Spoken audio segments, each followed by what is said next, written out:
Good morning, Kuhner country.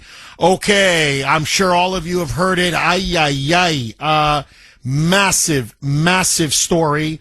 Let me just say this right out of the gates. Kristi Noem, DHS Secretary, Department of Homeland Security Secretary Kristi Noem, is to me now quickly becoming one of the most impressive, frankly, principled, top-tier members of Trump's cabinet. I have been very impressed with her so far. She keeps delivering again and again and again. And let me tell you something. I've said this before. I'm going to say it again. Give me a woman with balls anytime. Anytime, give me a woman with balls, because they get the job done. And they're not afraid to take on the radical left or the Democrats or universities or the media or whatever, or the swamp or the establishment. And I'm telling you, Kristi Noem, with all due respect, is a woman with balls. I don't mean actual. You know what I mean by that. She's got spine. She's got steel. This woman is a warrior. So yesterday, and I thought it was very fitting, frankly, in the wake of the anti-Semitic terrorist murder of that wonderful couple, Jewish couple in downtown Washington, D.C., Yaron Lushinsky and Sarah Milgram, Kristi Noem dropped an absolute bombshell. She released a public letter that she had just sent to Harvard University, in which she told the president and the leadership of Harvard that they now must kick out all foreign students from their university and make sure that they transfer to another university or academic institution, or else they must be kicked out of the United States completely. Every single foreign student, every single foreign scholar or professor, anybody who is on a foreign visa attending Harvard must now either go to another university or you're out of the country. And what she has now done, just to give you the specifics of it, she has uncertified or decertified Harvard's what they call their foreign and exchange visitor program. And that's the program that's used to enroll all kinds of foreign students and staff and faculty and professors who come from other countries into Harvard University. And that now has been stripped away.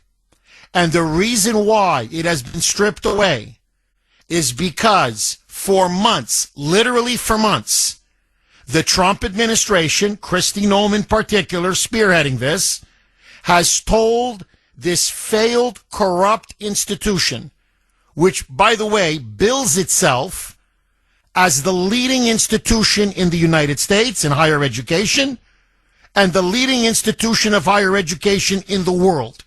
That's how they try to brand themselves. And so what she has now told the leadership, and this goes to the heart of democratic power, to the heart of liberal power, frankly, to the heart of the establishment. Because Harvard, Yale, Columbia, Princeton, you can put them on really two hands. Those are the elite colleges and universities where much of the globalist leadership in the United States and around the world, that's where they come from. So this is where they network. This is where they meet. This is where they get their ideology and indoctrination. Think about it in terms of if you were thinking about the old Soviet Union. This is one of the few key institutions where the members of the party send their children, and they come in good communists and they come out really committed communists. That's Harvard and some of these elite institutions. So for her to go after them this way strikes at the very heart of liberal, Democrat, globalist power. And what she has now told them is that they had several months to comply with specific lawful demands made by the Trump administration. In particular, two things. Number one, that these foreign students and some professors who were running wild on campuses, setting up encampments where Jewish students were spit on, assaulted, beaten, attacked, prevented from attending class, where they shouted pro-terrorist, pro-Hamas, in many ways, genocidal slogans, that those students who engaged in criminal behavior,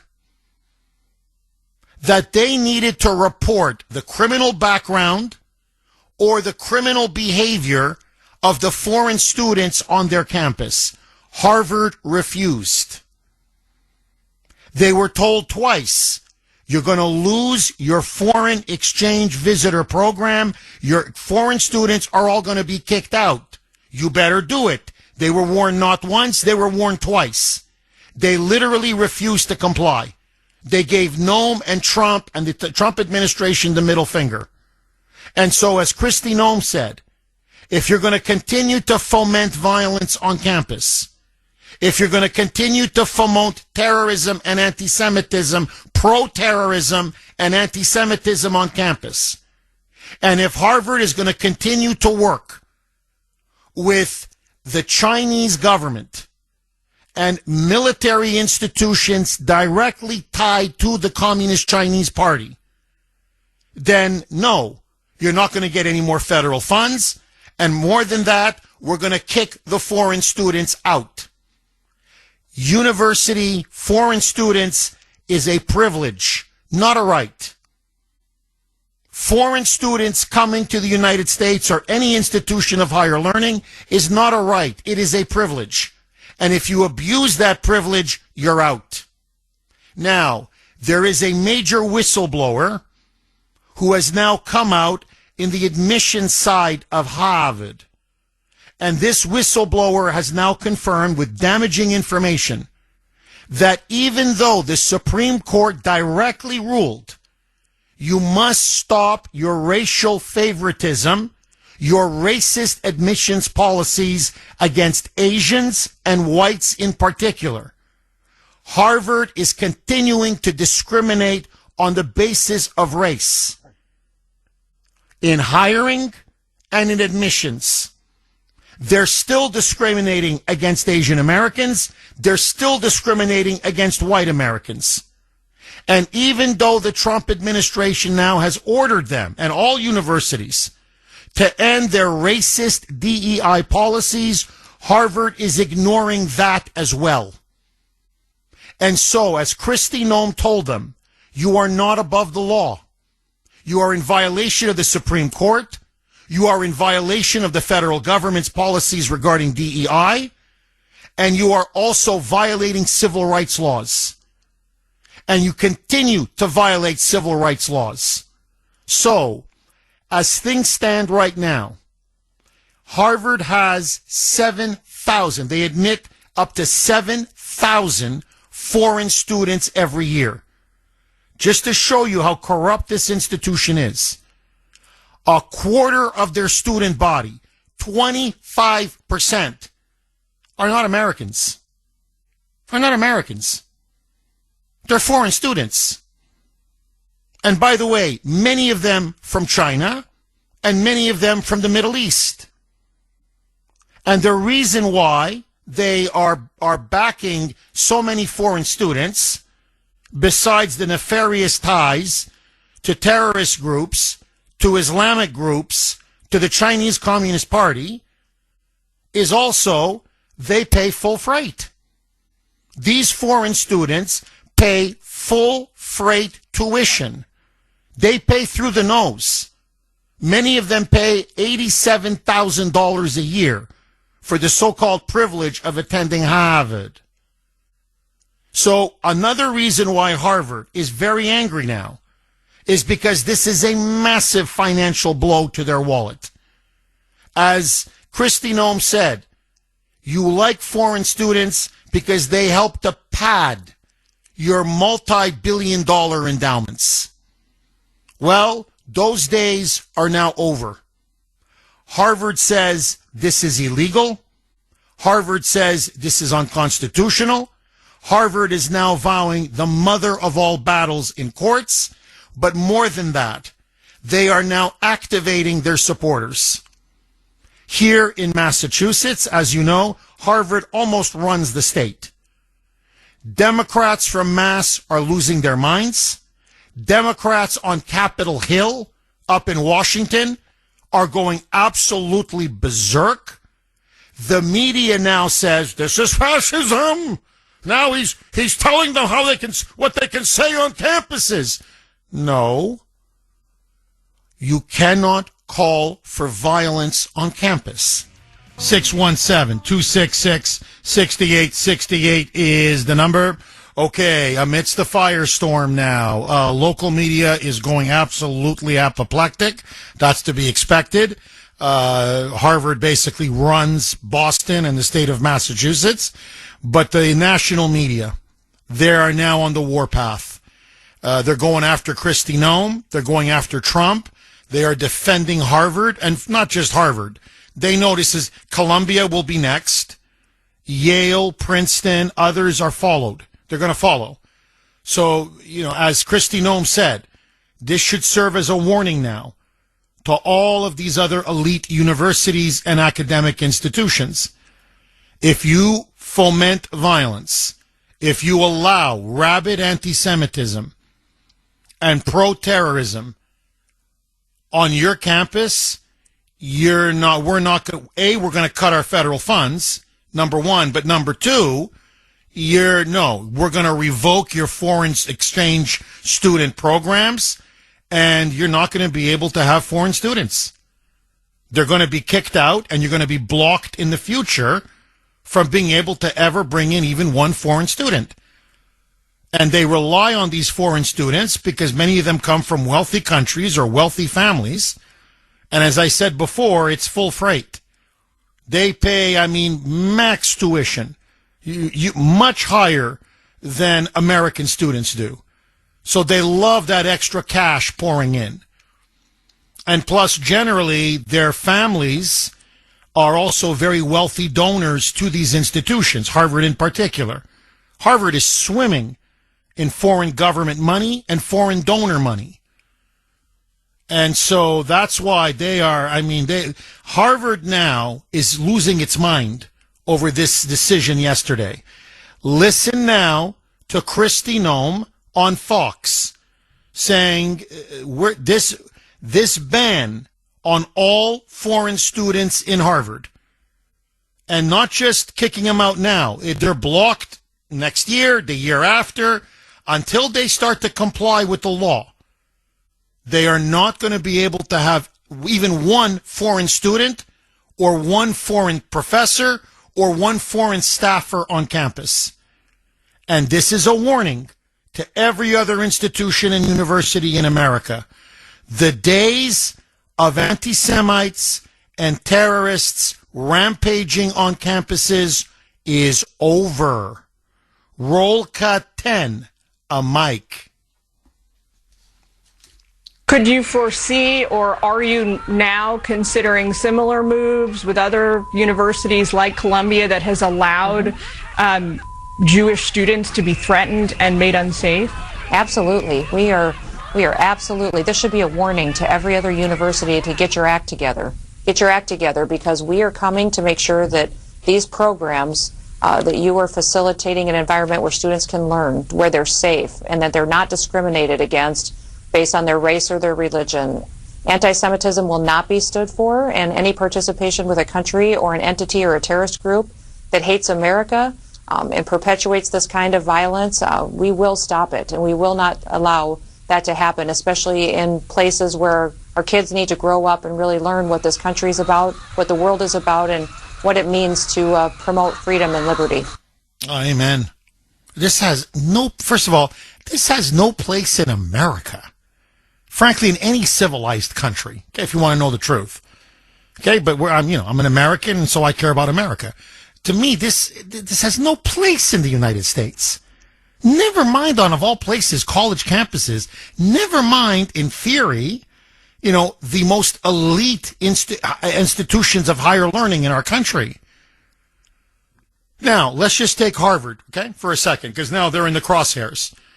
You had how many hundreds of students, if not thousands, wearing the keffiyehs, covering their faces, these Palestinian shawls, calling for death to the Jews, calling for genocide against Israel,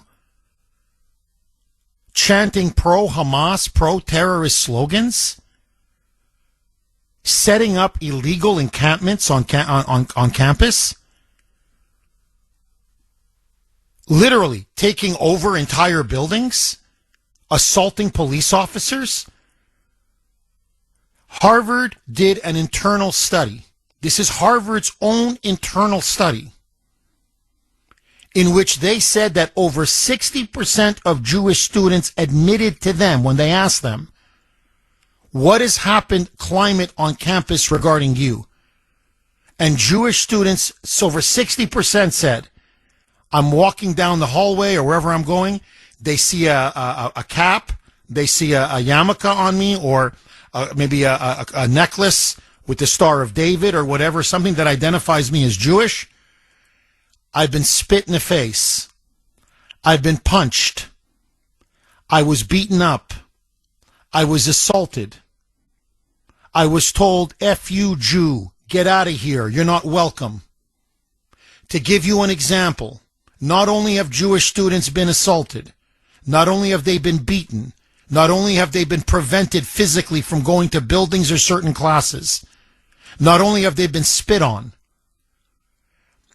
One Jewish student was supposed to be a speaker at a conference. The title of his speech, or the focus of his speech, was about his grandfather. And I'm sorry, but this really sticks with me. I'm not Jewish, obviously, but my grandfather suffered under the Holocaust as well. There were also many non-Jews who suffered under the Nazis. My grandfather was one of them. He was in a concentration camp. And I talk about my grandfather a lot because my grandfather had a profound impact on me and my whole family.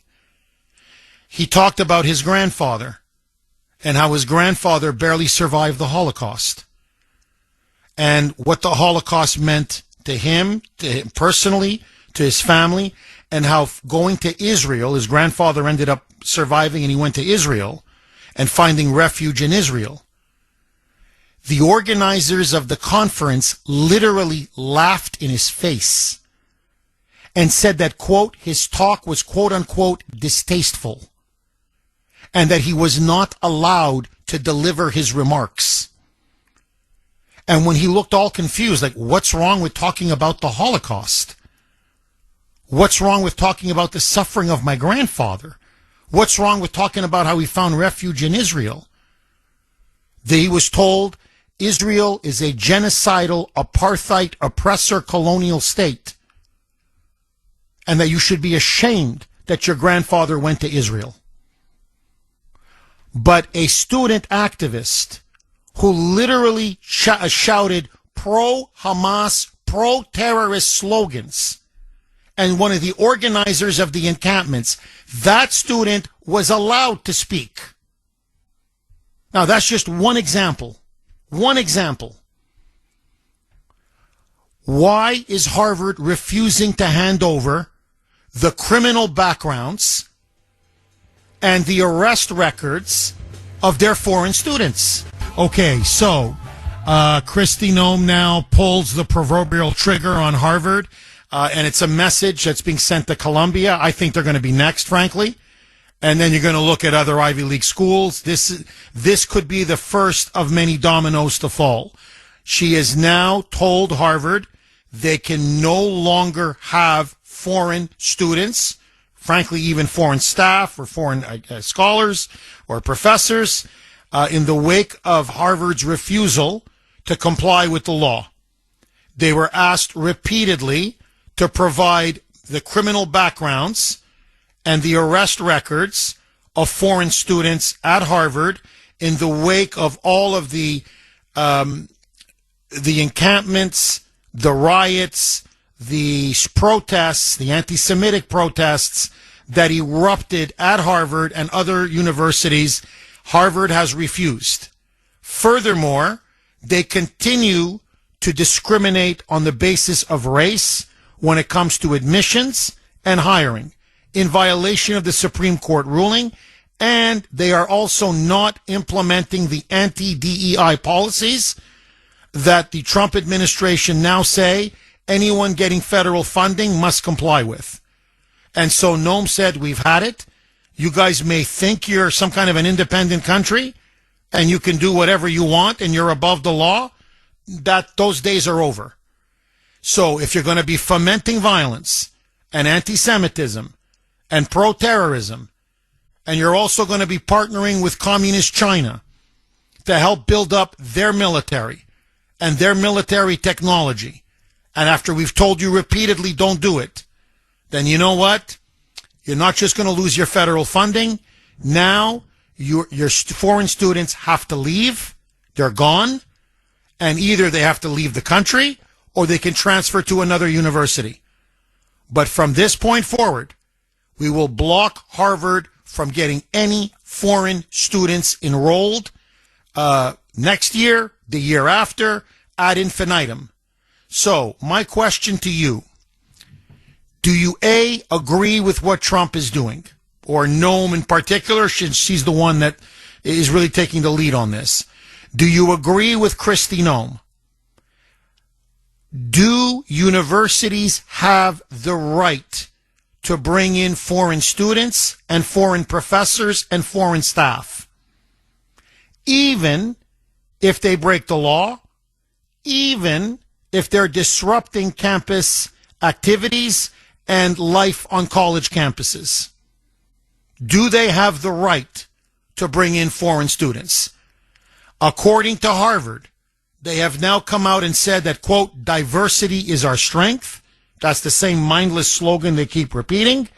And that these students from over 140 countries, they say enrich Harvard, they enrich Harvard, and they enrich the United States. And so they say they are going to fight this in court. They're going to fight it by lobbying Congress. They are going to fight this every way they can. Do you support the Trump administration? Is it time to clean out these institutions of higher learning from their hatred of Western civilization? That's what it really comes down to. Their hatred of Jews, their anti-Semitism, and their close ties to communist China. I say yes. What say you? 617-266-6868. Bob in Newton. Thanks for holding, Bob, and welcome. Good morning. Hi, Bob. By another mother. The answer is yes. And two subjects that are going on now. The plane that Trump got should be loaded up with illegals, sent to South Africa, or loaded up with college kids, sent to Saudi Arabia, wherever they want to go. Just keep loading the plane up and bring it over. And for this scum from Chicago, he should be hanging by his toes with his cannolis. Judge Janine is prosecuting him. Most likely, guarantee he'll be found guilty. And he should be put to death. He should be dead right now. He committed the crime. Everybody saw it. It's on film. You know, he admitted it. If you and I, you know, I was drafted, and my best friends, some of them were drafted to go to Vietnam and other places. You have a choice to go to Canada or go to jail.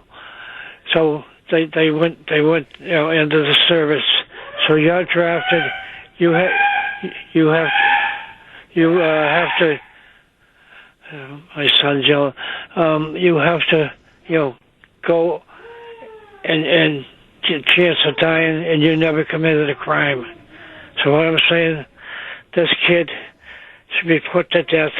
And anybody who brings drugs over the border from China, the same thing. You have 2 pills on you. You don't have a prescription. You should be put to death right on the spot. You know, Bob, first of all, thank you for your service. God bless you. And have a wonderful, happy Memorial Day weekend. And I completely agree with you, Bob. I completely agree with you. Thank you very, very much for that call. Look, that animal who shot those two wonderful people in downtown Washington, cold-blooded, premeditated, terrorist murder, anti-Semitic murder, deserves the death penalty. And I am very happy that Jeanine Pirro, Judge Jeanine, is going to be, she's the U.S. District Attorney that's going to be overseeing this case, because I know she's going to throw the book at this guy. I know it.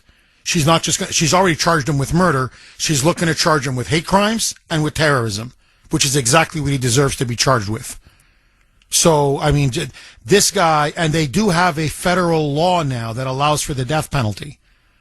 So Trump signed that as an executive order. So he may be facing a death penalty. I hope he gets the death penalty. Now, I just quickly, and again, thank you for that call, Bob. I just want to read something that I got from Barbara, just very quickly, on Messenger. And she's made just an excellent point, really. Barbara, this is what Barbara said. Jeff, why aren't liberals calling for gun control after that shooting in Washington, D.C.? Isn't that interesting? She's completely right. Whenever there's a shooting, the guns. Was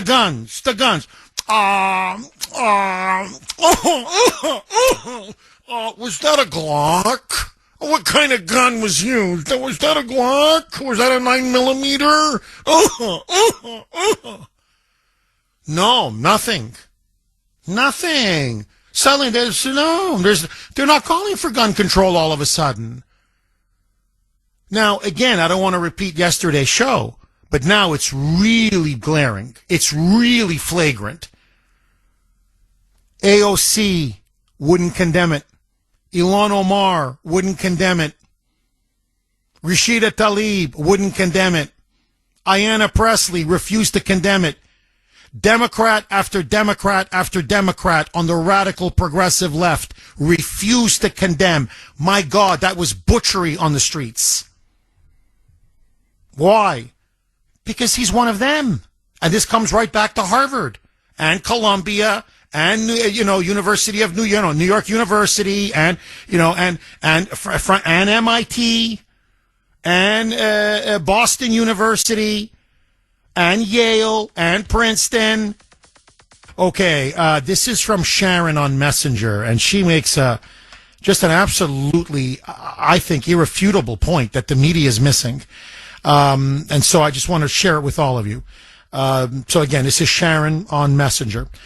Good morning, Jeff. Well, good morning to you, Sharon.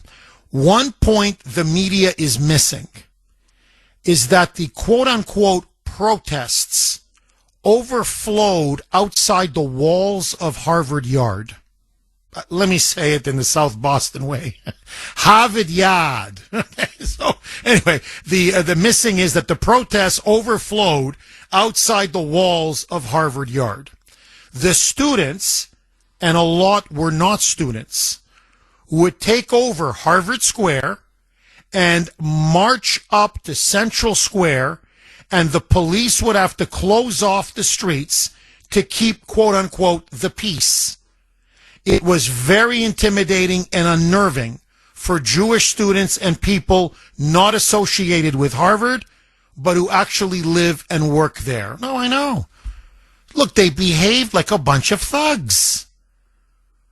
And frankly, these organizers and these students, and many of them were not students, they were just professional activists who came in to rile up and foment violence on campus, they should be ashamed of themselves. And the institution, the university, the leadership should be ashamed of themselves.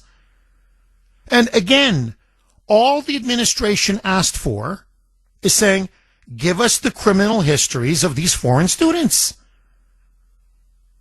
You can't have criminals rampaging on your campus. You commit a crime. Look, I came into this country initially, many, many decades ago, when I went to Ohio University, beautiful campus, by the way. All right, at a great school. Okay. Anyway, long story short, I came in on a student visa. I think was it F1? It was called a non-immigrant status, meaning, I'm a student, right? So a foreign student. I never once thought, as a Canadian at the time, that this gives me the right to start protesting on campus, preventing people from going to class, taking over buildings, spitting on students, physically punching them, kicking them, assaulting them, beating them, burning the American flag, assaulting police, taking over the streets, blocking traffic. As Marco Rubio said, shut up and study. That's what I did. I shut up and study.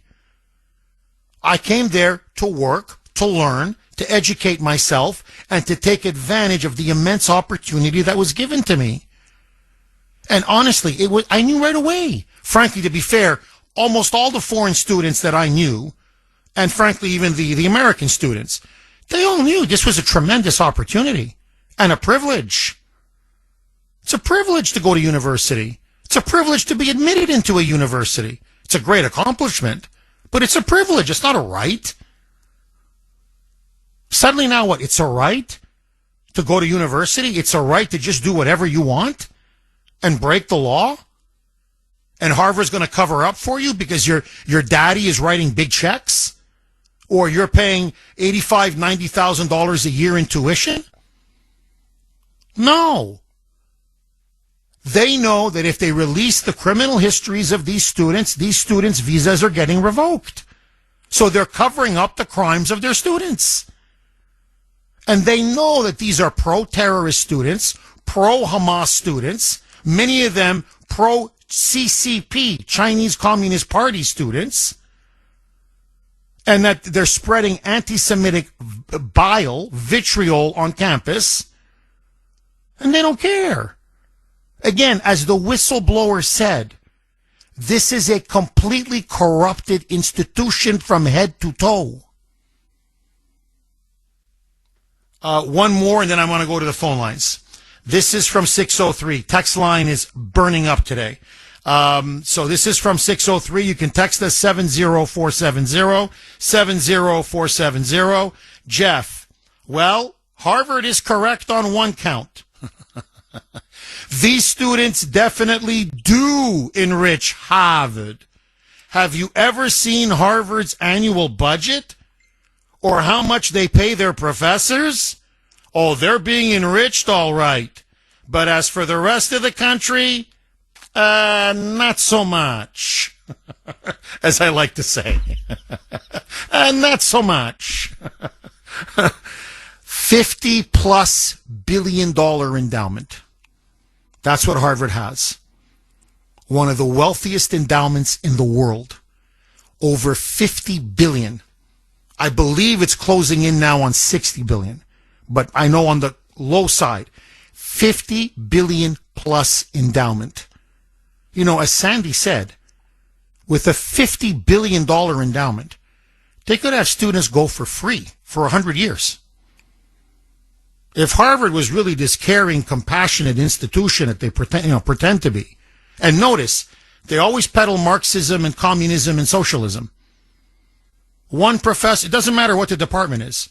They're always socialism, redistribution of wealth, soak the rich, give to the poor, blah, blah, blah. They're always pushing communist Marxist ideology, but they never practice it themselves. You're sitting on $50 billion. That's endless research. You can take in all the students you want and give them a free ride for at least a century minimum. Instead, they want to get wealthier and wealthier and wealthier.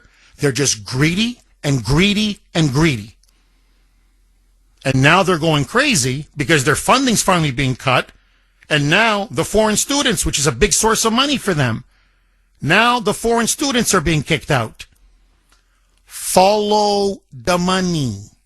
617-266-6868. Hal in Sudbury. Thanks for holding, Hal, and welcome. Hey, thanks, Jeff. Yeah, I just wanted to comment on the international students. I went there to the school in the 90s, and the international students are, let's just put it, they're loaded. They come in with a ton of money, and they're politically connected.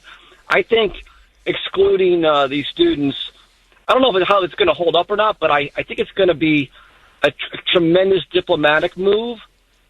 Think of all the kids that are going to matriculate into the school next year. And they're politically connected. They're from countries all over the world. They're foreign dignitaries. And now their kids can't come. And I think it's going to ratchet up the pressure on Harvard to change. I think it's a brilliant move. And I hope it pays off from the standpoint of just stamping out the anti-Semitism at the school, because it's been brewing for a long time. And I think you might want to look into this. I was there in the late 90s. In 1996, the school invited Yasser Arafat to come to the school for a speech. They welcomed him like a head of state, like he was a conquering hero. I was blown away that they would invite this guy to campus. They shut it down, gave him incredible amounts of security. And so this trouble with anti-Semitism has been brewing for a whole generation of professors there that had been incubating this, and it's finally metastasizing, and you can see it. It wasn't in the 90s. It wasn't there, man. It was regular smart kids got into Harvard. Now it's almost impossible.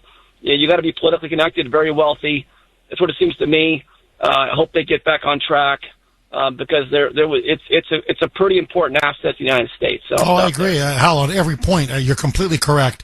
Hal, I want to ask you this, because you mentioned Yasser Arafat, and look, there's a lot of attention, rightfully so, obviously, on the pro-Hamas, pro-terrorist, anti-Semitic ideology that is now just pervasive among the student body, among the faculty, across the university and other universities, but we're talking about Harvard now.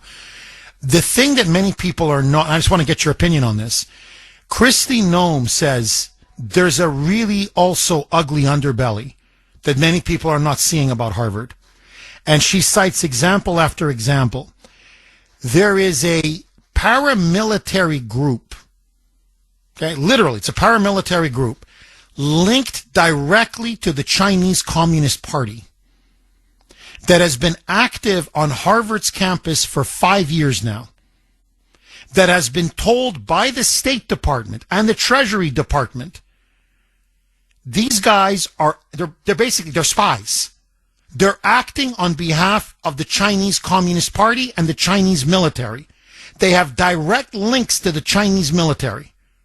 And yet Harvard is not just allowing them to be on campus, but they're actually doing joint research with these people. I'm talking about military research, robotic research, military technological research.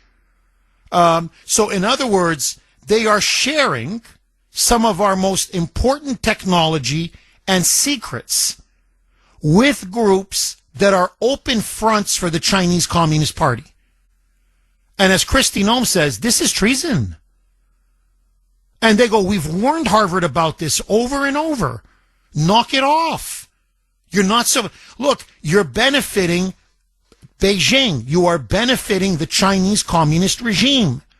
Why? And these are spies. They're well-known spies.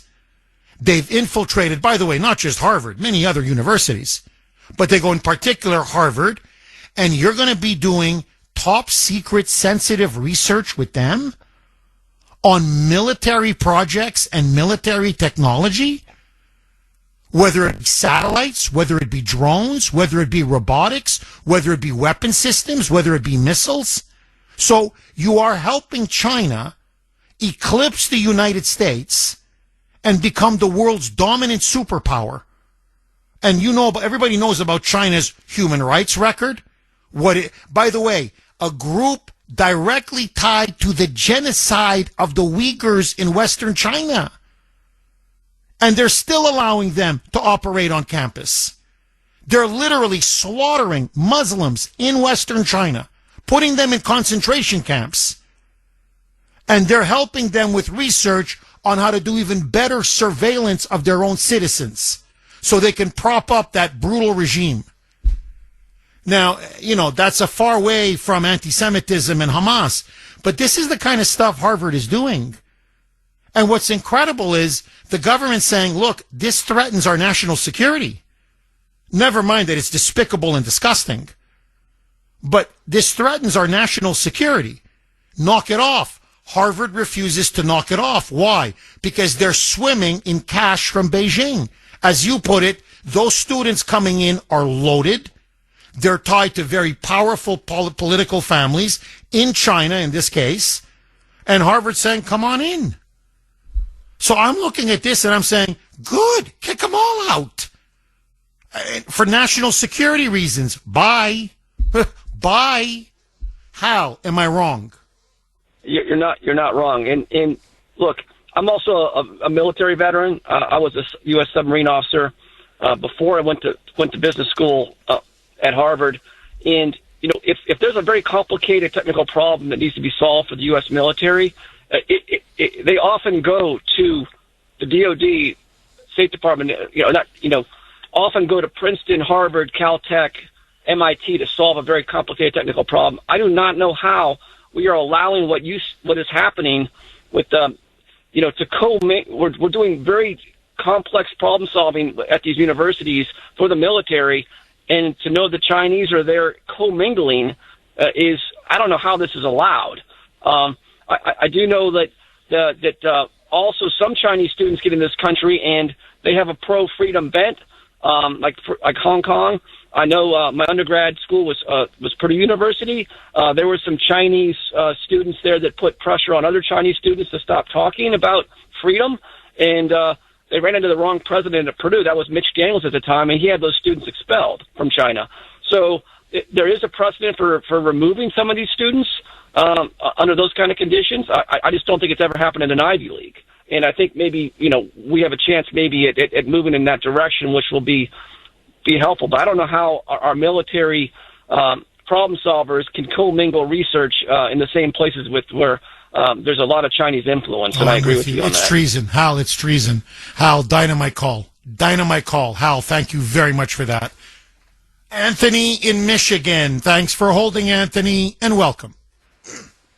Dr. Kuhner, a blessing as always. Thank you, Anthony. Christy Nome is right. These are indoctrination centers on our dime, Jeff.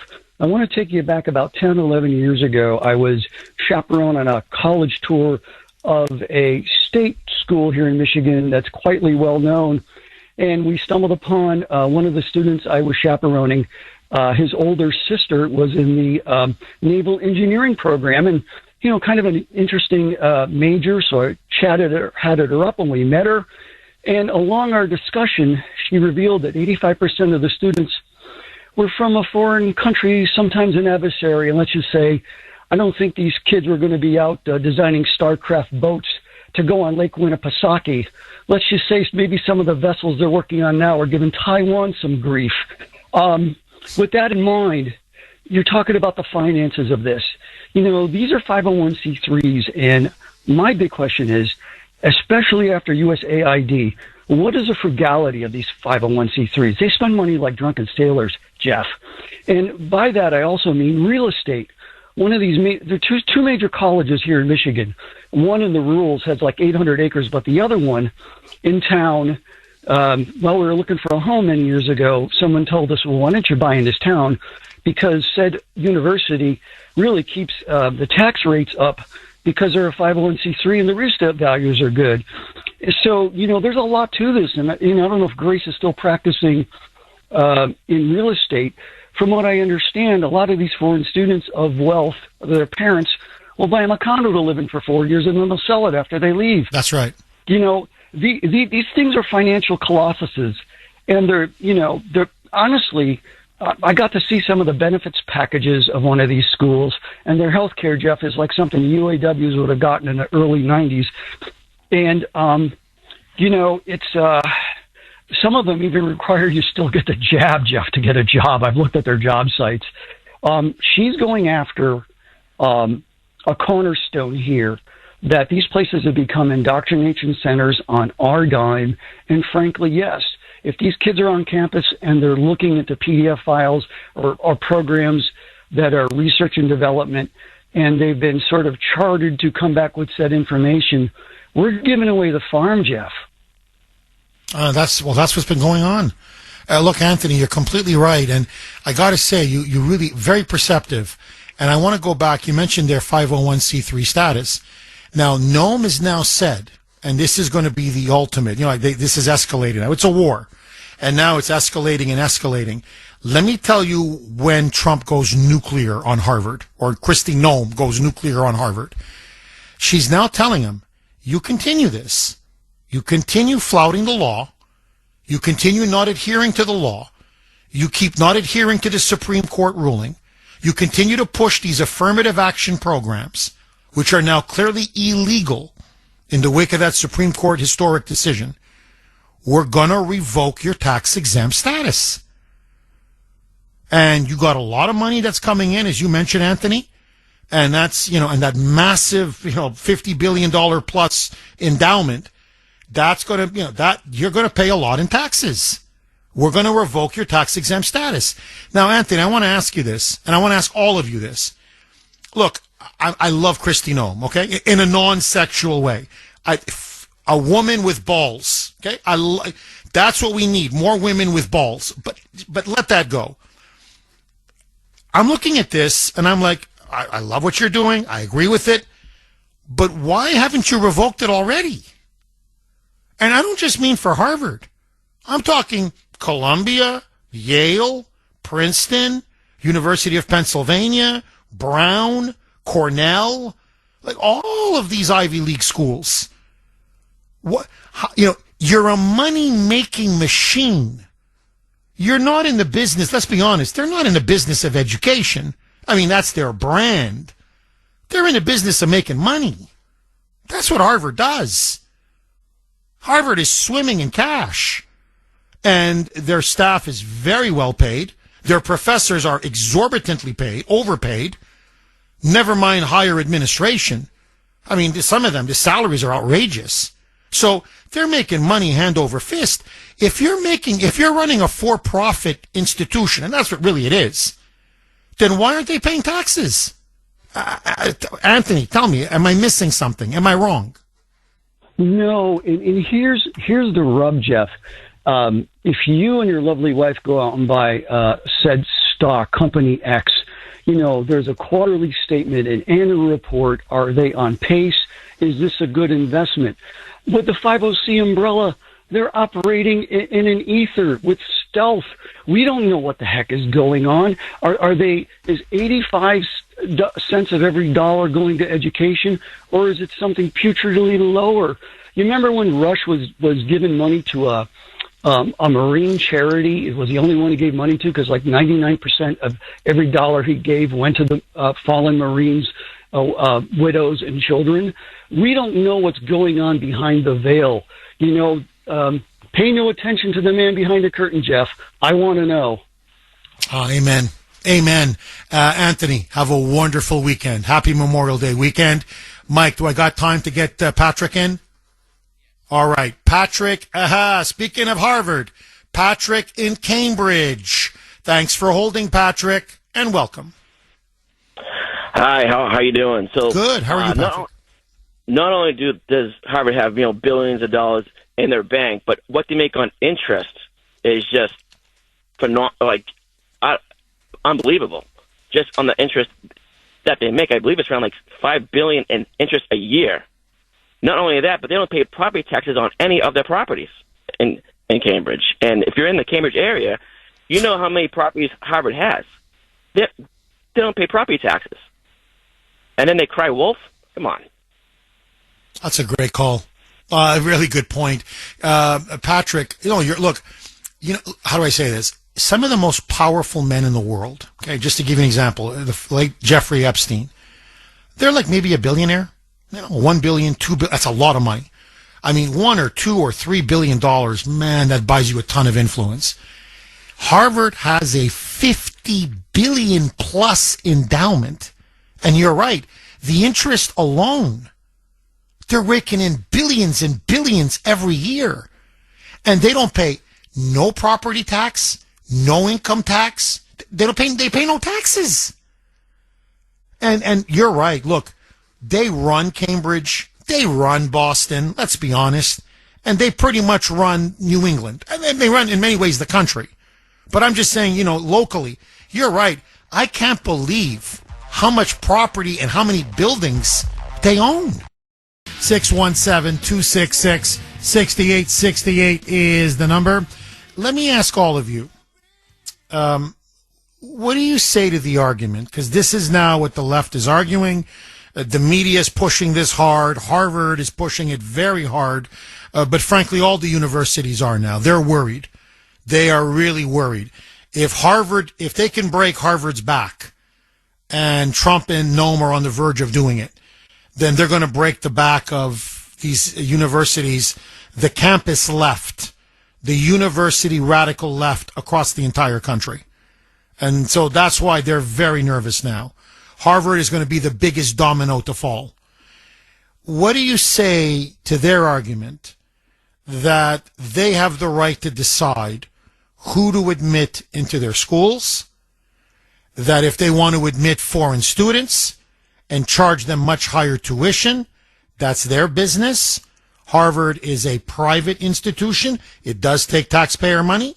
It does take federal funds, yes, but it's a private institution, a private university, and they have the right to decide who to admit, who not to admit, and that this is an attack on the constitutional rights, the freedom of Harvard University to admit who they want to admit from whatever country around the world. And as they put it, foreign students, according to them, enrich Harvard and enrich America. That they're bringing in some of the brightest minds from around the world. Many of them end up staying and working at some of the most prestigious corporations and businesses in America. So they're like a magnet for a brain drain of some of the best and the brightest around the world. And that Trump now is making an attack, not just on Harvard, but on higher education, academic freedom, and in many ways on the future prosperity of our country. That's their argument. Agree, disagree. 617-266-6868. Tommy in West Virginia. Thanks for holding, Tommy, and welcome. Good morning, Jeff. Hi, good morning, Jeff. Life is good down here in West by God, Virginia. And I have to give Barbara from Maryland, back when I went to elementary school in Foxborough, Massachusetts, if you did well on a test, you'd get a gold star on your forehead if you got an A. I was always the kid that got the blue star. That was a C. So, Barbara, by the power vested in me, I place a gold star on your forehead, for being a critical thinker. Because when she text messaged you about the fact that nobody in media has said anything about gun control. Well, the last time that I remember Jews that were murdered was at a synagogue in Pennsylvania a few years ago. And what was the first thing? We've got to have more gun control. All right? And I have noticed in my 65 years of life of how the pendulum has swung towards anti-Semitism from don't take it personal. But I remember Catholic kids in Foxborough that used to tell me Jews killed Christ. Well, no, Jews did not kill Christ. They tried him. It was actually the Romans that killed Christ. And it took me years to find that out from going to church. And I don't mean to besmirch the Catholic faith at all. But anyway, it was generally coming from kind of a conservative religious point of view back then. I think we Christians have evolved that we're not buying into the Father Coughlin narratives of the 1930s. And I'm proud to say that I'm a Protestant, a Presbyterian, but I am a Jew and I am a Zionist and a supporter of Israel in solidarity. And after October 8th, on my Facebook page is where I put the Star of David up on my photo, not because it was the flavor of the month, but until Israel finally squashes Hamas and wipes them off the face of this earth, then I will remove that Star of David. And if it takes 20 years, 3 years, 3 months, whatever, that Star of David stays up there. So I just want your Jewish listeners to know that. And a shout out to Arthur from Chestnut Hill. Anyway, with regards to Harvard, I read a while back that between Qatar, Harvard, Saudi Arabia, United Arab Emirates, and possibly Kuwait, the last few years, over $11 billion has gone to Ivy League schools. And that doesn't include and you can Google that. And you can also find out that China has given all kinds of money. And my theory is this, that, you know something? These highly educated white liberal college professors, they are easily bought and paid for. And I have more respect for pimps and used car salesmen on the auto mile in Dedham, Massachusetts. They have more ethics than a lot of these college professors. And they are the ones that have fomented this anti-Jew hatred of these ignorant, upper-income white kids running around saying, from the river to the sea, Palestine will be free. Yet they know nothing whatsoever about Jews that have a 3,800-year written history in a land historically known as Israel, and even the Holy Quran over 24 times mentions Jews in the land of Israel. I just don't get it. And for these college professors to call these people after the Holocaust white colonizers, no, they are the indigenous people of that land that got driven out generations ago. And I always ask a white liberal that always comes back to this crap, then they always throw it back to America. Well, we white people, including my ancestor, Robert Fuller, who came over in the 1630s, yes, did we take the land from the Indians? More or less. So here's the moral question that I ask a white liberal. So seeing as we're standing on stolen ground, when you die, are you going to leave your house or your real estate to your children or your grandchildren? Or are you going to give it back to the rightful owners in Massachusetts, the Wampanoags? And then that's when they always give me the middle finger. So, well, because they're hypocrites. You know, that's the thing. You just expose them. You know, I mean, that's what I mean. It's all, in the end, this is all virtue signaling to make people think, oh, look how self-righteous I am. I'm so morally superior. No, you're an idiot. You know, that's what, honestly, after a while, you just have to laugh in these liberals' faces. But they're now using this virtue signaling as a fig leaf, as a mask for some very ugly anti-Semitism. And that's what we've seen now, not just at Harvard. We've seen it at MIT. We've seen it at campuses all over Massachusetts. We've seen it at Columbia, Princeton, Yale, Wisconsin University. We're talking Berkeley, California. This thing's like a cancer. And what Trump is doing is he's saying, let me go after the biggest, and let me go after the richest and the wealthiest. 617-266-6868 is the number. Okay, let me ask you. It is the Kuhner Country poll question of the day, sponsored by Mario's. Mario's Quality Roofing, Siding, and Windows. Is Harvard correct? Sorry, forgive me. Is the Trump administration, or is Kristi Noem correct to force Harvard to get rid or kick out its foreign students? In other words, do you support what the Trump administration is doing regarding forcing Harvard to now get rid of all foreign students and to block them from having foreign students enrolled in the future? A, yes. B, no. You know where I stand. I am a yes all the way, my friend. All the way. But I want to hear from you. You can vote on our webpage, wrko.com/Kuhner, wrko.com/Kuhner, Kuhn as in national ER.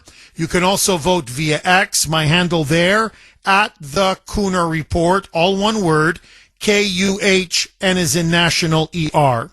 Let me just quickly throw one log on the fire, very, very quick, and then I want to go right back to the blazing phone lines. 617-266-6868 is the number.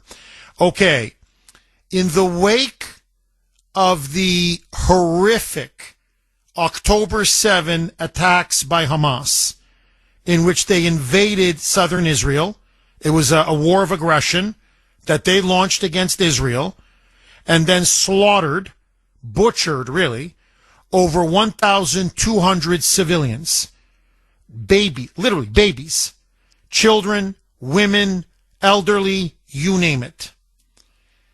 Ever since that attack, which unleashed this ugly wave, almost a pogrom of anti-Semitism here in the United States and especially on our elite college campuses, what DHS is pointing out in that letter that Kristi Noem sent to Harvard is that the crime rates on Harvard campus, at their school's campus, listen to this, after the attacks, jumped 55%. 55%. And in particular, there was such an increase in aggravated assault, it was nearly 300% increase, 295% to be accurate. And the overwhelming majority were assaults perpetrated on Jewish students being harassed and assaulted and attacked by pro-Palestinian protesters. And so one of the other arguments Kristi Noem makes is, you haven't provided a safe campus environment, which is by law you're obligated to do. And we've got report after report, statistic after statistic, showing crime has exploded, murders and homicides in that whole area have gone up. But what's really skyrocketed are physical assaults. And the overwhelming majority have been directed against Jews, in particular Jewish students. So you're not protecting the students that you're entrusted to take care of. Now, let me just make an obvious point. If these were blacks, if these were Latinos, if these were gays or lesbians, if these were transgendered people, pick whatever you want, that were being systematically beaten, spit on, called the N-word, prevented from going to school, prevented from going into the classroom, being beaten to a pulp because of their race, because of the fact that they're black, or the fact that they're gay, or the fact that they're brown skin, let's say Latino, there'd be no discussion. Well, what would be there'd be no controversy. You couldn't have hit Harvard hard enough. But if it comes to the Jews, then it's a different ballgame. Now, the reason why these crime statistics are important is, one, they show the level of anti-Semitism, and B, that's why the administration said, we want to know how many of these crimes were perpetrated by your foreign students. How many of them were done by foreign students on a student visa? So give us their criminal histories. And the fact that Harvard won't hand them over tells you everything you need to know.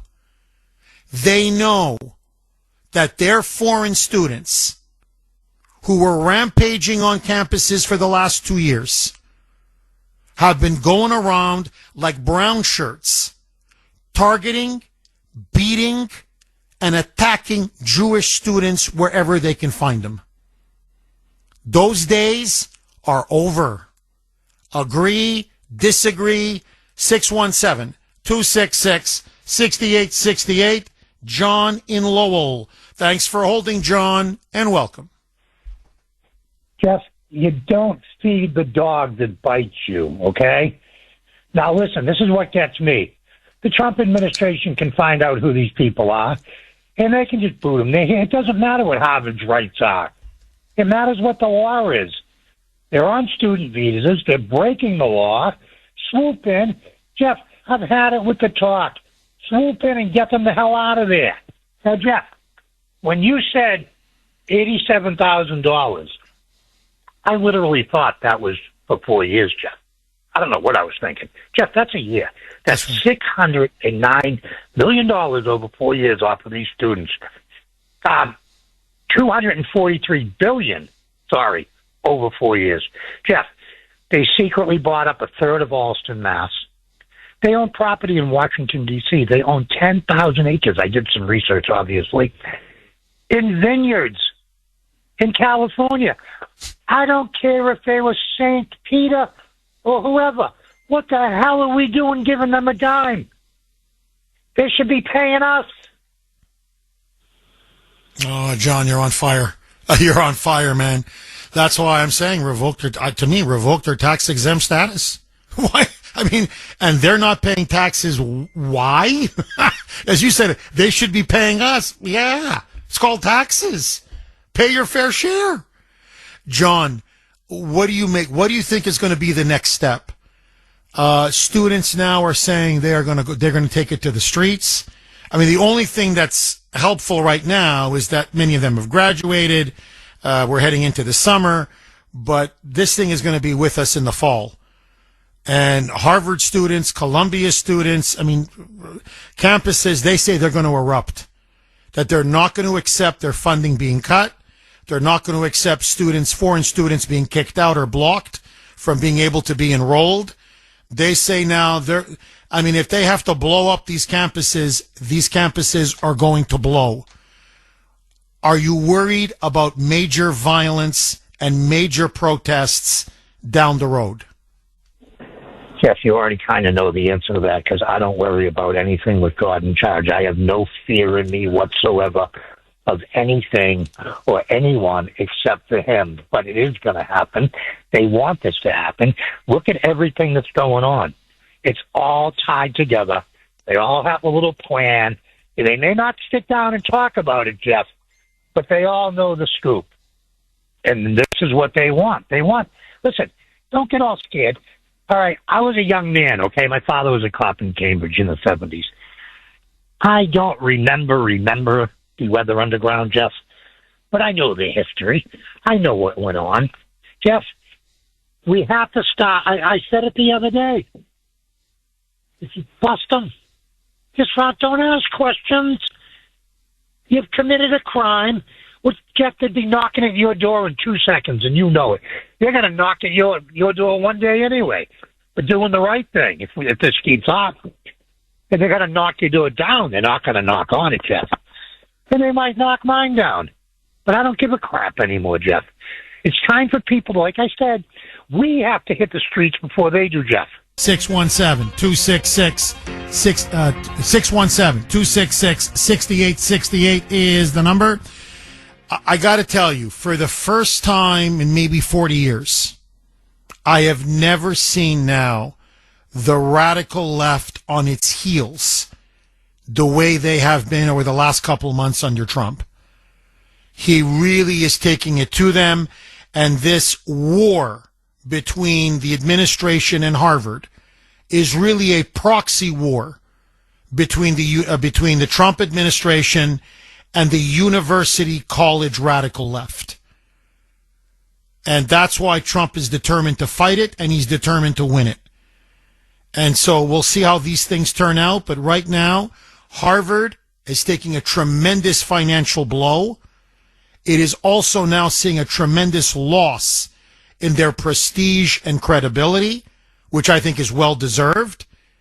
And the more the country sees what Harvard is really about, and not just Harvard, the Ivy League, these elite universities, how they have become really cesspools of anti-Semitism, of anti-Americanism, by the way, of pure anti-white, anti-Christian bigotry, and now how much they're in bed with the Chinese Communist Party. The country's recoiling in horror. And Harvard says they're not going to back down, which shows to me that they are now financially invested in being in bed with the communist Chinese to continue to take all of this money from Qatar or Qatar and Saudi Arabia and Kuwait. Just follow the money. So they are now becoming indoctrination centers for really Marxist radical leftists who are anti-Western civilization, anti-America, anti-white, anti-Jewish, anti-Christian. And that's why let's clean them up. To me, they keep saying, our diversity is our strength. No, unity is our strength. Let me even go even further. Why are we allowing so many foreign students to pour into our country? Many of them unvetted. Many of them tied to some of the most despicable regimes and governments around the world. Why are we opening ourselves up to this? And one of the offshoots of this, it's not the intent, but one of the positive consequences of this, the inadvertent consequences, Harvard admits 7,000 foreign students a year. 7,000. About 25% of its student body. Now you're finally going to have more slots open for American students. So maybe now you don't have to discriminate against Asians or against white students. So to me, yes, allow more slots for Americans. 617, agree, disagree, 617-266-6868. Russ in Boston. Thanks for holding, Russ, and welcome. Screw the Kremlin on the Charles.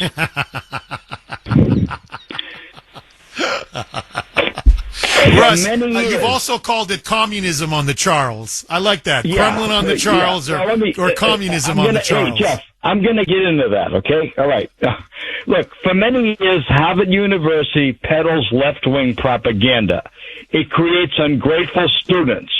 Finally, these communist scumbags are being exposed for what they are. Not only they are loaded with cash, but they are the largest property owners in the city of Cambridge with billions and billions of dollars. And they also own property in the city of Boston, okay? I'm telling you, these people are unbelievable. Without credit. Now, giving Harvard taxpayer money is outrageous. And the other thing is, they have no right to withhold arrest records of foreign students. And if you're a foreign student and you can't mind your business, keep your mouth shut and causing problems, then you should be deported immediately.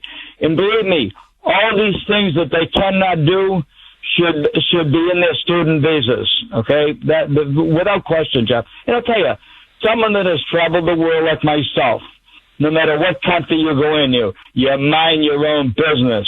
You don't cause problems. And usually you're treated very well. But no, these people think they can come to the United States, they can cause problems, get into protest march, and many of them, let's face it, they are Jew haters, and they peddle Jew hatred. And it's outrageous, Jeff, okay? It is outrageous. Russ, by the way, I think your point is so good. When I travel abroad, and I'm going to go to Europe probably at the end of April, what am I saying? End of August, forgive me. End of August, early September. Ashton and I are going to do about 8-9 days in the old country, as they say. When I go abroad, I'm exactly like you. Shut up, obey the law, keep quiet, don't make trouble, you'll be fine. I would never dare, and I'm going to come back to you, I promise, Russ. I would never dare, never mind on a student visa, for God's sake, at one of the most elite, prestigious universities in the world, where, you graduate from that school, man, your ticket is punched. I mean, your life is made. I'm going to start leading protests in another country? And I'm going to block other students from entering the building or the campus or going to school? I'm going to start calling for the murder of an entire racial or ethnic group? I'm going to start burning the American, or whatever, the flag of that country? I'm going to start walking around, wandering, punching them, kicking them, spitting on them, choking them, assaulting them? And then to still think I'm so entitled that how dare you revoke my visa? And how dare you deport me or kick me out of the country as I'm literally causing mayhem and chaos and violence? I mean, the arrogance, to use a Jewish word, the chutzpah of these people. It's unbelievable. Russ, I've got to ask you this. Of course, you're an American and you've served our country in Vietnam, but just leave that aside for a second.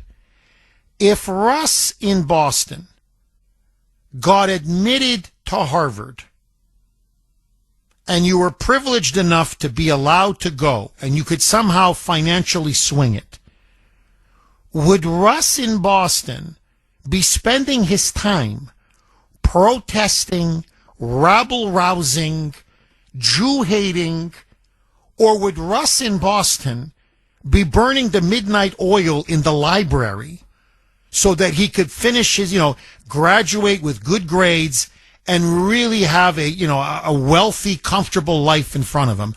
What would Russ in Boston do if Russ was fortunate enough to be allowed to go to Harvard University? First of all, Jeff, I probably would spend most of my time in the library, okay, studying. That's what I would be doing. But, Jeff, I want to add this. In 1970, I spent 1 month behind the Iron Curtain, only to see what life was like there. I minded my business. But you know what's funny? Most of the information, not only the experiences I had there, but I got most of my information, how things go, number one, from Marines that were stationed in embassies, and most of them were Vietnam vets, okay? And, we could open up to each other with no problem, okay? And also people that were studying, for an example, behind the Iron Curtain, I could talk for hours about this, but I met a doctor from Uganda that was studying in Hungary, and boy, did he give me a lot of information. And that's how I learned so much about what goes on behind the Iron Curtain. But do you think that I would fraternize with people in that country? Absolutely not. Interesting. Russ, as always, thank you very much and have a wonderful Memorial Day weekend, Russ. 617-266-6868. That's what you see. To me, it's the hubris. It's the arrogance of the students, especially the foreign students, the administration, the professors. So we allow you into our country. Look, as Kristi Noem said in her letter, and as Marco Rubio has said in congressional testimony, what, you think coming to America is a right? You think getting a student visa is a right? It's a privilege. Frankly, it's an immense privilege. I knew that when I went to Ohio University. I knew right away. I said, you know what? I do well here. I'm going to have a nice career. And I'm going to be brutally honest with all of you. I fell in love with, I loved America before, but I really fell in love with America. I loved the professors. I loved the student body. I remember I was treated so well. Just everything about the place. And I was very grateful, very appreciative. And I lived in the library.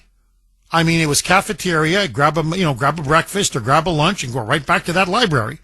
And then I went to class, and now I was there as a teaching assistant. So I was very grateful because tuition is high. My parents couldn't afford the tuition, but I was granted a teaching assistantship as a doctoral student. So my tuition was covered, and plus I got about just over $1,000 a month, which this was in the mid-90s, so you could really stretch that. And so I was able to pay for my room and board and a little bit of my meal plan at the cafeteria. And my parents chipped in just, a little bit to help me out. I was so grateful. I'd have no debt. Now, I had to work. I had to teach a couple times a week. I had to grade papers for professors. So I had to work for my $1,000 a month and my free tuition on top of my studying. So I had no free time whatsoever. And I worked my rear end off. But I was so grateful. And honestly, I'm like, this is the chance of a lifetime. My father was so proud of me. My mother, too. I can just imagine my grandparents looking on, from beyond. Like, wow. We went from the concentration camp to a really prestigious doctoral program in America in 2 generations? So the thought that I would be, inciting violence or holding protests or shutting down the campus? I'm sorry, it's obscene. It's disgusting. Anyway, 617-266-6868. Agree, disagree. 8 o'clock. You know what that means. Kuhner's call log, caller of the week. It's time for Kuhner's Call Log, where we showcase our favorite caller from the week. I can hear you. Can you hear me? Thanks for holding, Susan. Oh, my God. I've been listening to you all day and to the people out there in Kuhnerland who are calling, saying, no, don't put him in jail. He's too tight with the Clintons. He's too tight with this. I got news for you. Trump's a hero. Call me the zero. Put him in jail where he belongs. That's it, period. There's no questions about it. He just happened to come along and see it. Nobody saw it before him. Nobody posted it and put a picture before him. He's got balls. But let me tell you, there's a new sheriff in town, and his balls are a lot bigger than your balls. And I'm going out today with all my Trump gear. One person looks at me the wrong way, God help you. I came out last week, and I had Trump signs on my car. Somebody put carriages all around my car. I'm like, really? Really? Really? Bring it on. Do you have confidence in Bondi that she will deliver? I think Trump's going to tell her to deliver secretly. Yeah. Come on. Wait, stop acting like pussies. We got the balls. Let's show us the balls. And next week, it could be you on Kuhner's Call Log. Please, don't be a stranger. Call again. Big balls. Mike, you know what I can't believe? I can't believe the P word. I couldn't believe it the first time that you didn't dump that. He lets the P word on the air, and then he lets it on again. And I'm thinking, okay, if you and Sandy are sure we're not going to get fined, go ahead. But anyway, and speaking of big balls, Kristi Noma's got big balls. I'm just saying, this woman's got balls. Look, I'm impressed with her. She's now becoming, to me, one of the top-tier members of the cabinet. RFK Jr. is another one. Marco Rubio is really impressing me. Tom Homan, obviously. You've got J.D. Vance, who I think is killing it. So there's no question about it now. You are starting to see certain cabinet members really separate themselves from the rest of the pack.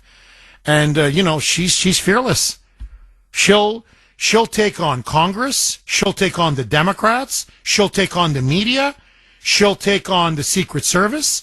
She'll go ahead and say, no, arrest the body slammer. I don't care. Let the chips fall where they may.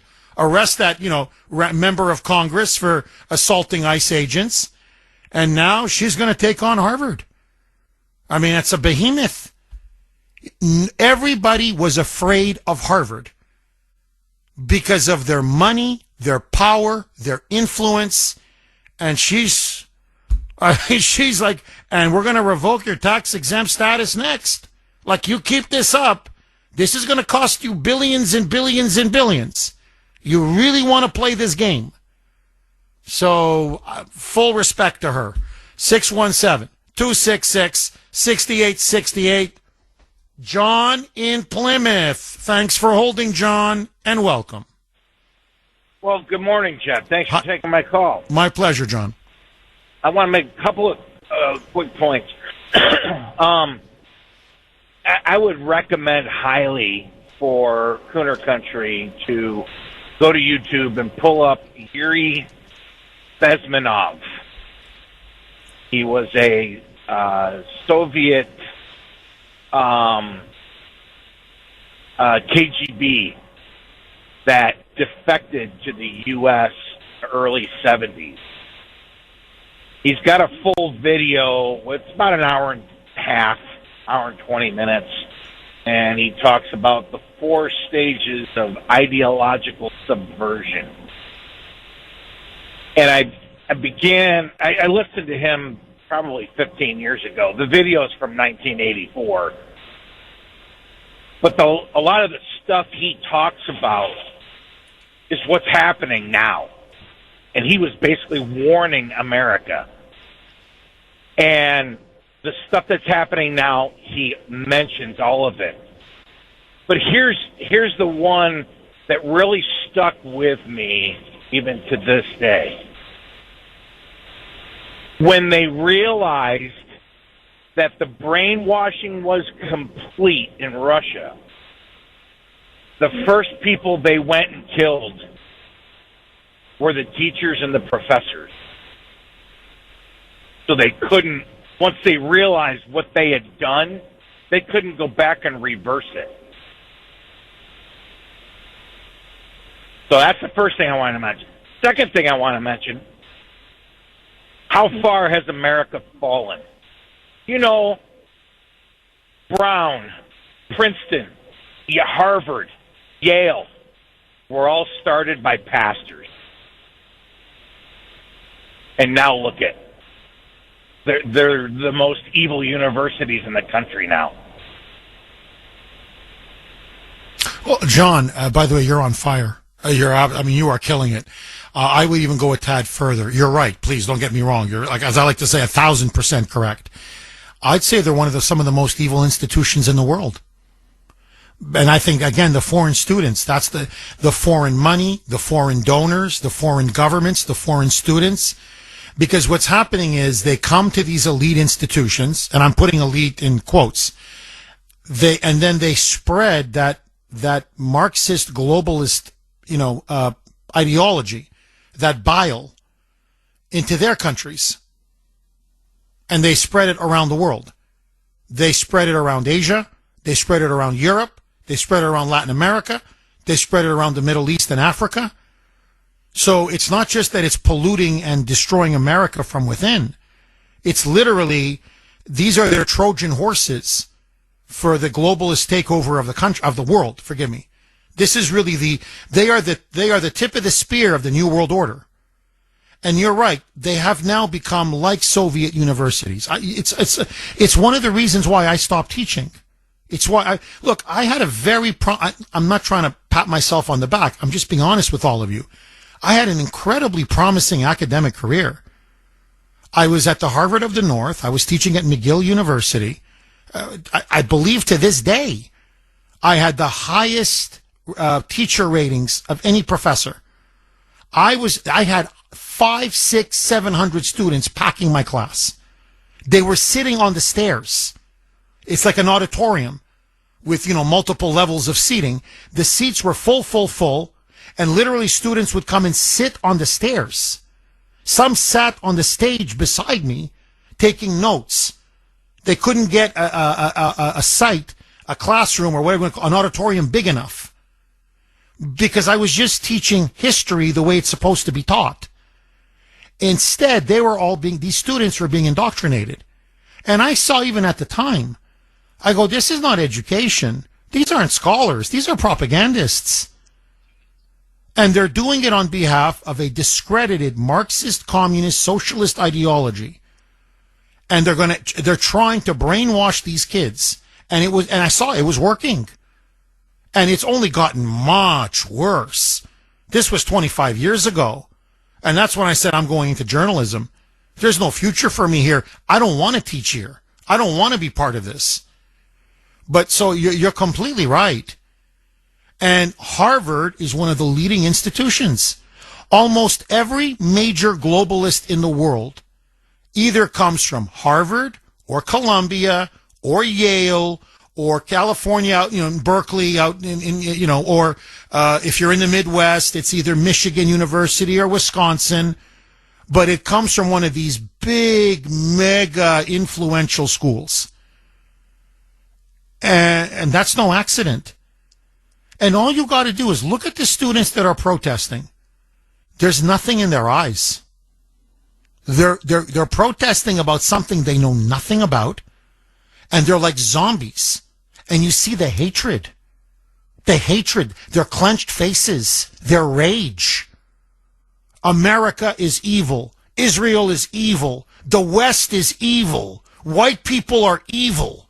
Jews are evil. And I'm like, where did you learn to hate so much? I mean, think about it. All you got to do is finish your 4-year program and your life is made. 617-266-6868 is the number. Just super quick, because all of you need to know this. In Angelo Codevilla, I believe is how you pronounce his last name, Codevilla. Angelo Codevilla, he wrote a book. It was one of Rush's favorite books. Rush Limbaugh loved this book and would talk about it all the time. It's called The Ruling Class. It's actually a short book. It's a slim book, but brilliantly written. And he talks about the importance of Harvard and Yale and Columbia. And what he says, in a nutshell, is that you look at most journalists today, most of these hacks in the media, most CEOs of these huge Fortune 500 companies or corporate America, Wall Street, politicians, senators, members of Congress, I could go on and on, the ruling class, as Codevilla calls it, they basically go to 2 or 3 universities. So what his point was, they're indoctrinated by the same professors. They believe in essentially the same globalist ideology. They intermarry among each other. They form networks, friendships, partnerships. And he says, over time, this didn't happen overnight, but he says over time, this has now led to what he calls the ruling class. These elites, media, political, academic, intellectual, corporate, business elites who push globalism, open borders, free trade, endless wars in the Middle East, and they're driven by a fundamental hatred for America, America's past, America's culture, America's sovereignty, America's heritage. And he says the forces opposing them are the country class, basically the working middle class, the heartland. And so in a way, Codevilla almost anticipated the rise of Trump. He said eventually this ruling class is now become so corrupt and so extreme and so power hungry and so out of control that this country class is going to rise up and eventually overthrow them. I mean, not in a violent coup, but he meant politically.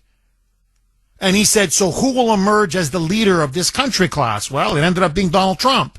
But my point is, the influence of Harvard, and there's a couple of others, Yale, Princeton, Columbia, Brown. As I said, it's basically 6, 7, 8 of these institutions, is massive.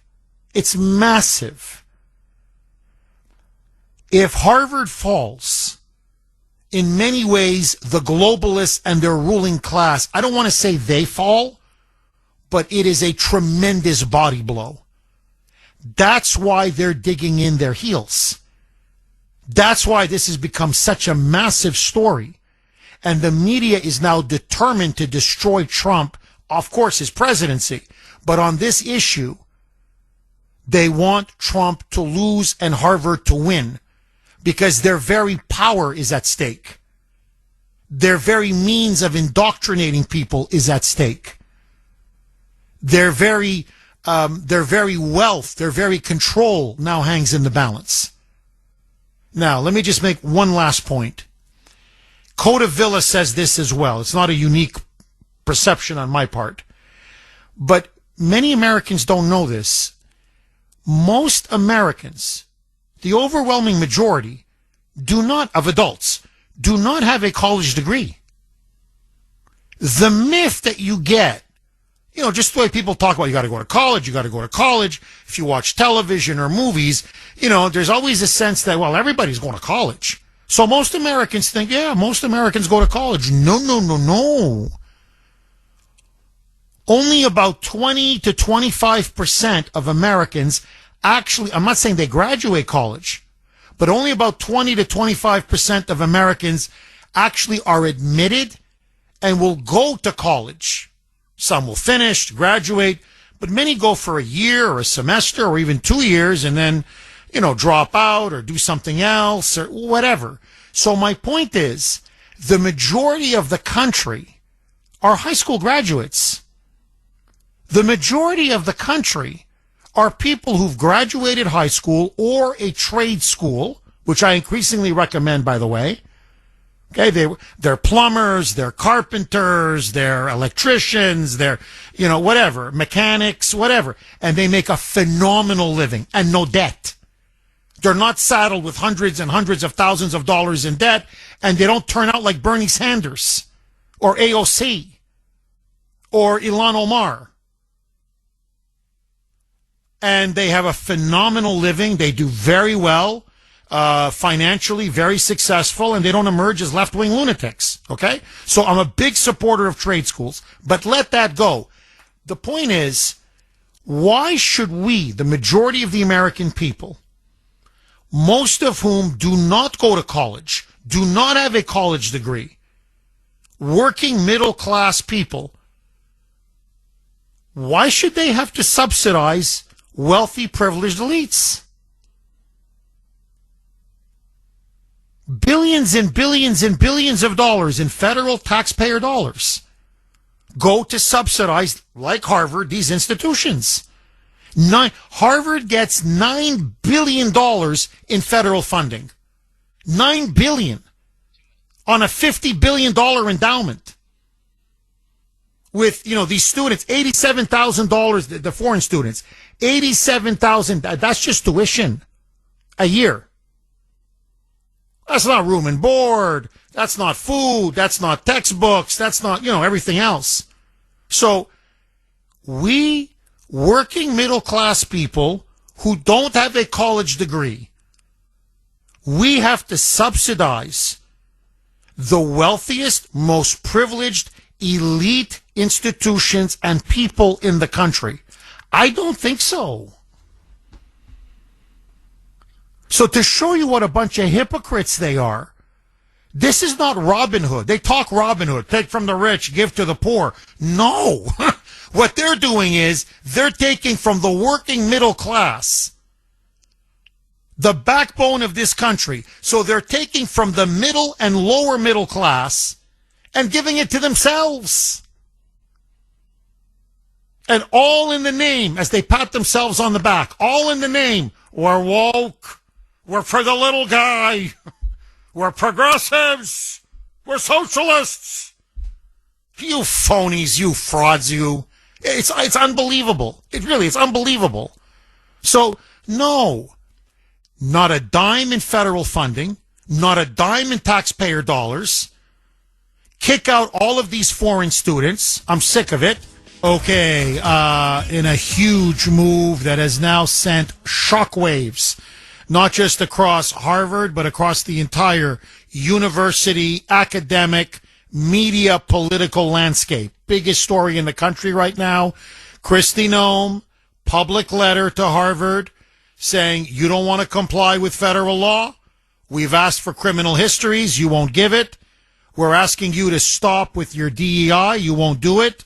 You're not going to abide by the Supreme Court ruling telling you to get rid of affirmative action? Okay.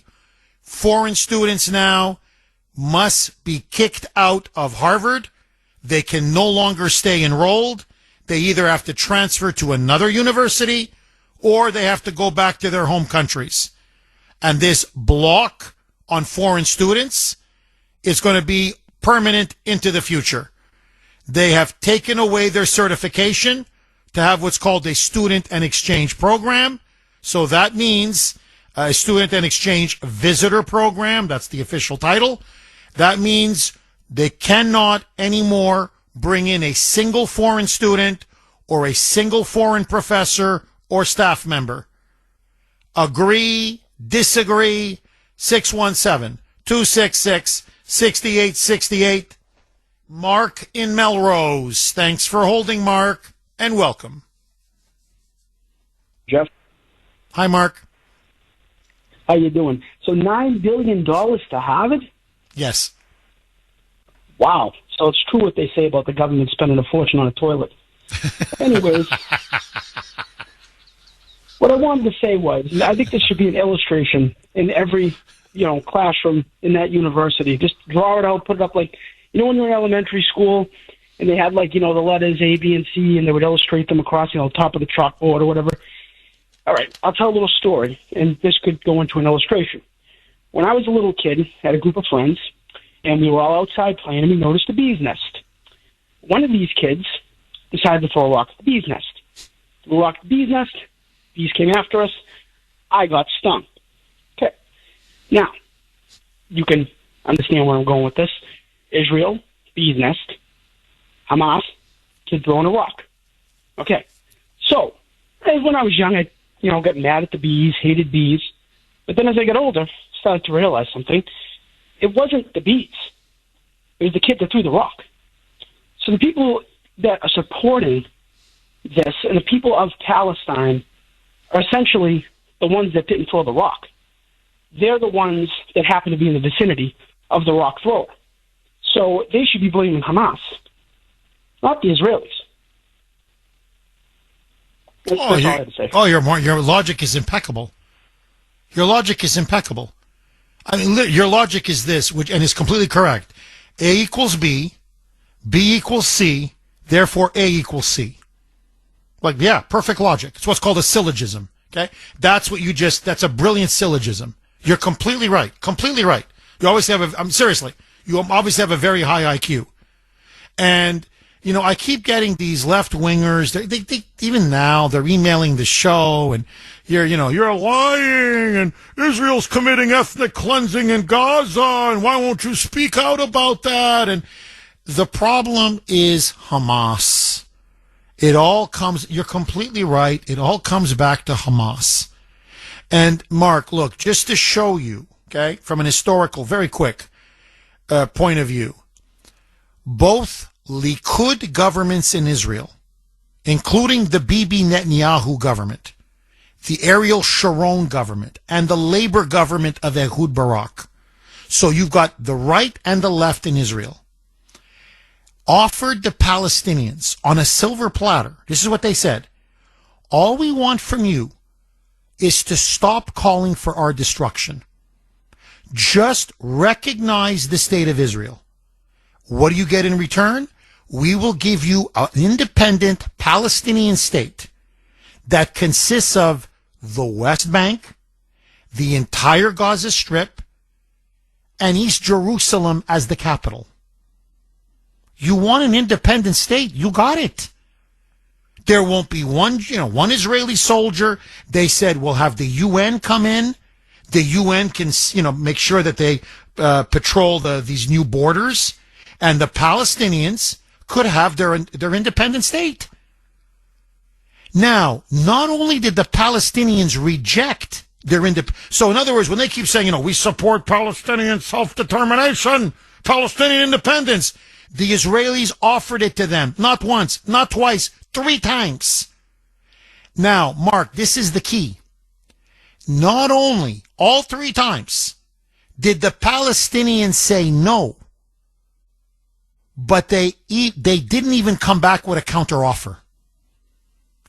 In other words, it's not just niet, but give us this. No, it's niet and don't even offer it again.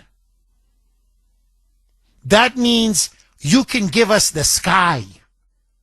We don't want an independent state. We want Israel wiped off the face of the earth. So I don't care. It's not about more territory here, more territory there, whatever it may be, more security guarantees for Palestine or an independent Palestine. Nothing. They don't want peace with the Jews.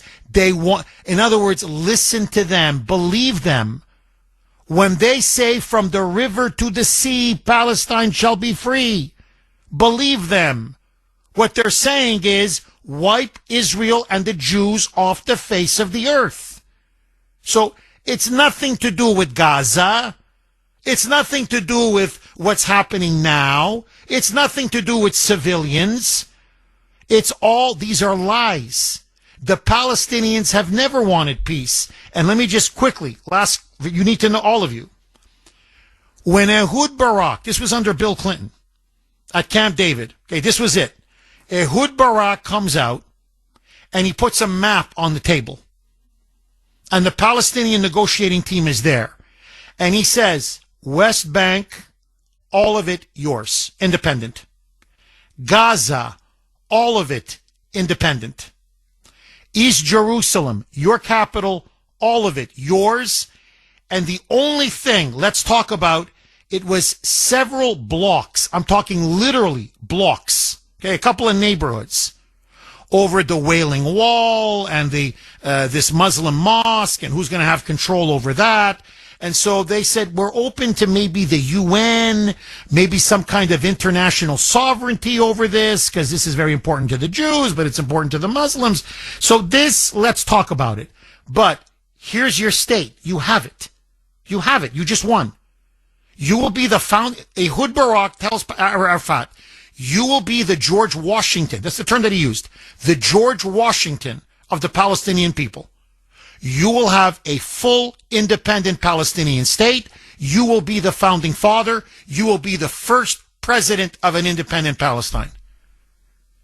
Arafat told him to go F himself. And then he went back. And when asked by a reporter, you didn't even come back with a counteroffer. Not only did you just say no, and they got up to blank off, you didn't even come back and say, I don't know, give us more, give us this, give us that. And this was his response. He says, I'm going to accept an independent Palestinian state living in peaceful coexistence with Israel? He said, my people will hang me on the streets. He goes, you want me to sign my own death warrant? Are you crazy? So Arafat let the cat out of the bag. The Israelis can offer us everything unless they're willing to commit suicide and say, take the whole Jewish state, drive us into the sea, unless Israel is willing to kill itself. Nothing else is for negotiation. Everything else is smoke. There's nothing to negotiate. That's why these idiots that are protesting on college campuses either don't know what they're talking about, and that's most liberals and leftists. Jeff Kuhner, Boston's Bulldozer, 617-266-6868 is the number. You know, I just, very quickly, one of the things that I really enjoy about doing this show, I love taking calls. I love the audience, everything about it. I love it when they message me, email me, text me, and there's just so much talent out there. I'm being really serious. And how smart so many people are. And just, again, I'm always impressed, really, how well informed, how smart, how intelligent. Here, just take the previous caller. I mean, just how logically, I'm like, that's very good reasoning. It's perfect reasoning. Mary Ann, who lives in Florida, is really one of the most smartest listeners. She's a really bright woman. And every time, almost every message she sends me is a home run. It's always a really interesting point or something I learned from. So she makes a really good point about liberals. And here's what she sent me about maybe 10 minutes ago. Good morning, Jeff. Well, good morning to you, Marianne. Hope you have a great long weekend. Thank you. You know what always strikes me as funny? The left is always preaching about everybody paying their fair share, yet they don't want to give up their wealth. Whether it's individual liberals that are wealthy, I mean, this is so true. Whether it's individual liberals that are wealthy, or in this case, colleges or businesses. If they're liberal, they don't practice what they preach. Just look at Oprah Winfrey. Did she help any of those people in Hawaii with those wildfires? No. Let's talk about abortion. And this is also so true. They're all for abortion, but they won't abort their own. They won't advise their children to abort. Let's talk about population control. Do any of these people ever volunteer to be the first one to control the population by, well, having abortions or sterilizing themselves? Liberals are the biggest hypocrites on the damn planet. They only want to tell everybody else what to do and how to do it, but will not do it themselves. Oh, and this is, I love this. This is the final nail in the coffin of these liberals. And let me add to the list Elizabeth Warren Hiawatha, who, if I'm not mistaken, was paid $400,000 to teach one course. Actually, Mary, and by the way, Marianne, you are completely right. Notice they all have children. No, in other words, no, we got to repopulate ourselves, not the peasants. No, the peasants. No, you guys. Abortion, population control, don't have children, sterilization. Us, come on. Who's going to run the place? Of course we got to have kids. Okay? But let that go. Elizabeth Warren, at Harvard. Okay, this is what I mean, what a fraud. Not just her, but the whole institution. So here's a fake Indian, and they knew she was a fake Indian. You just take one look at her, you can tell she's a fake Indian. She wasn't just paid $400,000. In fact, the actual number is $429,000. Okay, more like $430,000. She was paid $430,000 plus, you can look it up, don't take my word for it. She also got $134,000 in legal consulting fees on top of the $430,000 that they paid her. So we're looking at what, over $500,000. Sorry, yeah, $500,000, over $550,000 to teach a couple classes? Are you kidding me? But no, she's for the little person. No, hey, Lizzie, hey, Pocahontas, hey, Chief Spreading Bull. No, hey, she's for the little guy. It's not just that she ripped off the students, because they got to pay for her salary. That's why the tuition is so high.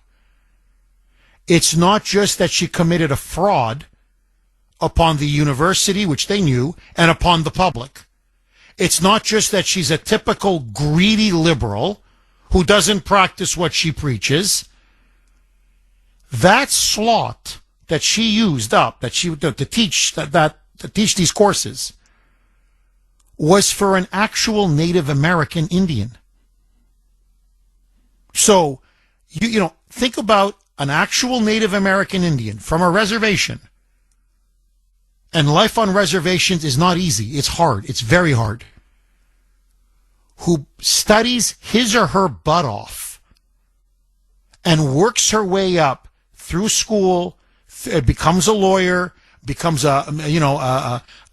to law school, and earned the right to get that designated slot. And she stole it from that person so she could put $500,000 in her pocket to basically do nothing. A couple classes, that's it. That's what she taught. Now, you tell me, that's not racist? That's not cultural appropriation? That's not pure discrimination? She lied about being a Native American Indian to take the slot and the position allocated for a real Native American Indian. And all of at Harvard, at Harvard. Harvard didn't give a damn. The leftists who run Harvard didn't give a damn. The fake liberal media in this state doesn't give a damn. And they still love her. But everyone else is a racist. You can't make this up. And when she did her test, remember she did a phony baloney DNA test, not a shred, not a drop of Indian blood in her. And then she lied about the test. Oh, thank you so much. I am a Native American Indian. No, you're not. I'm telling you, I probably have more Indian blood than she does. I'm figuring somebody from the old country must have come here and whatever, had sex with an Indian and had some kind of a baby. Who knows? I'm telling you, I probably have more Indian blood than she does. And when pressed, what is your actual evidence? I'll never forget this. No, okay. You have nothing. You have no. So what's your evidence? My mother said to me, look at your high cheekbones. Again, a disgusting racial stereotype. Imagine, well, why are you Asian? Why are you black? You know, you claim to be Asian, you claim to be black, and I point out to a certain feature on my face. What would the reaction be? He'd say, my God, it's disgusting. That's Lizzie Warren for you. That's the left for you. Hypocrites through and through. But the money just keeps rolling in, baby. She's now worth north $25 million. 25 mil and counting. Not bad for a fake Indian. Sweat Hogs from Brooklyn. Thanks for holding, Sweat Hogs, and welcome.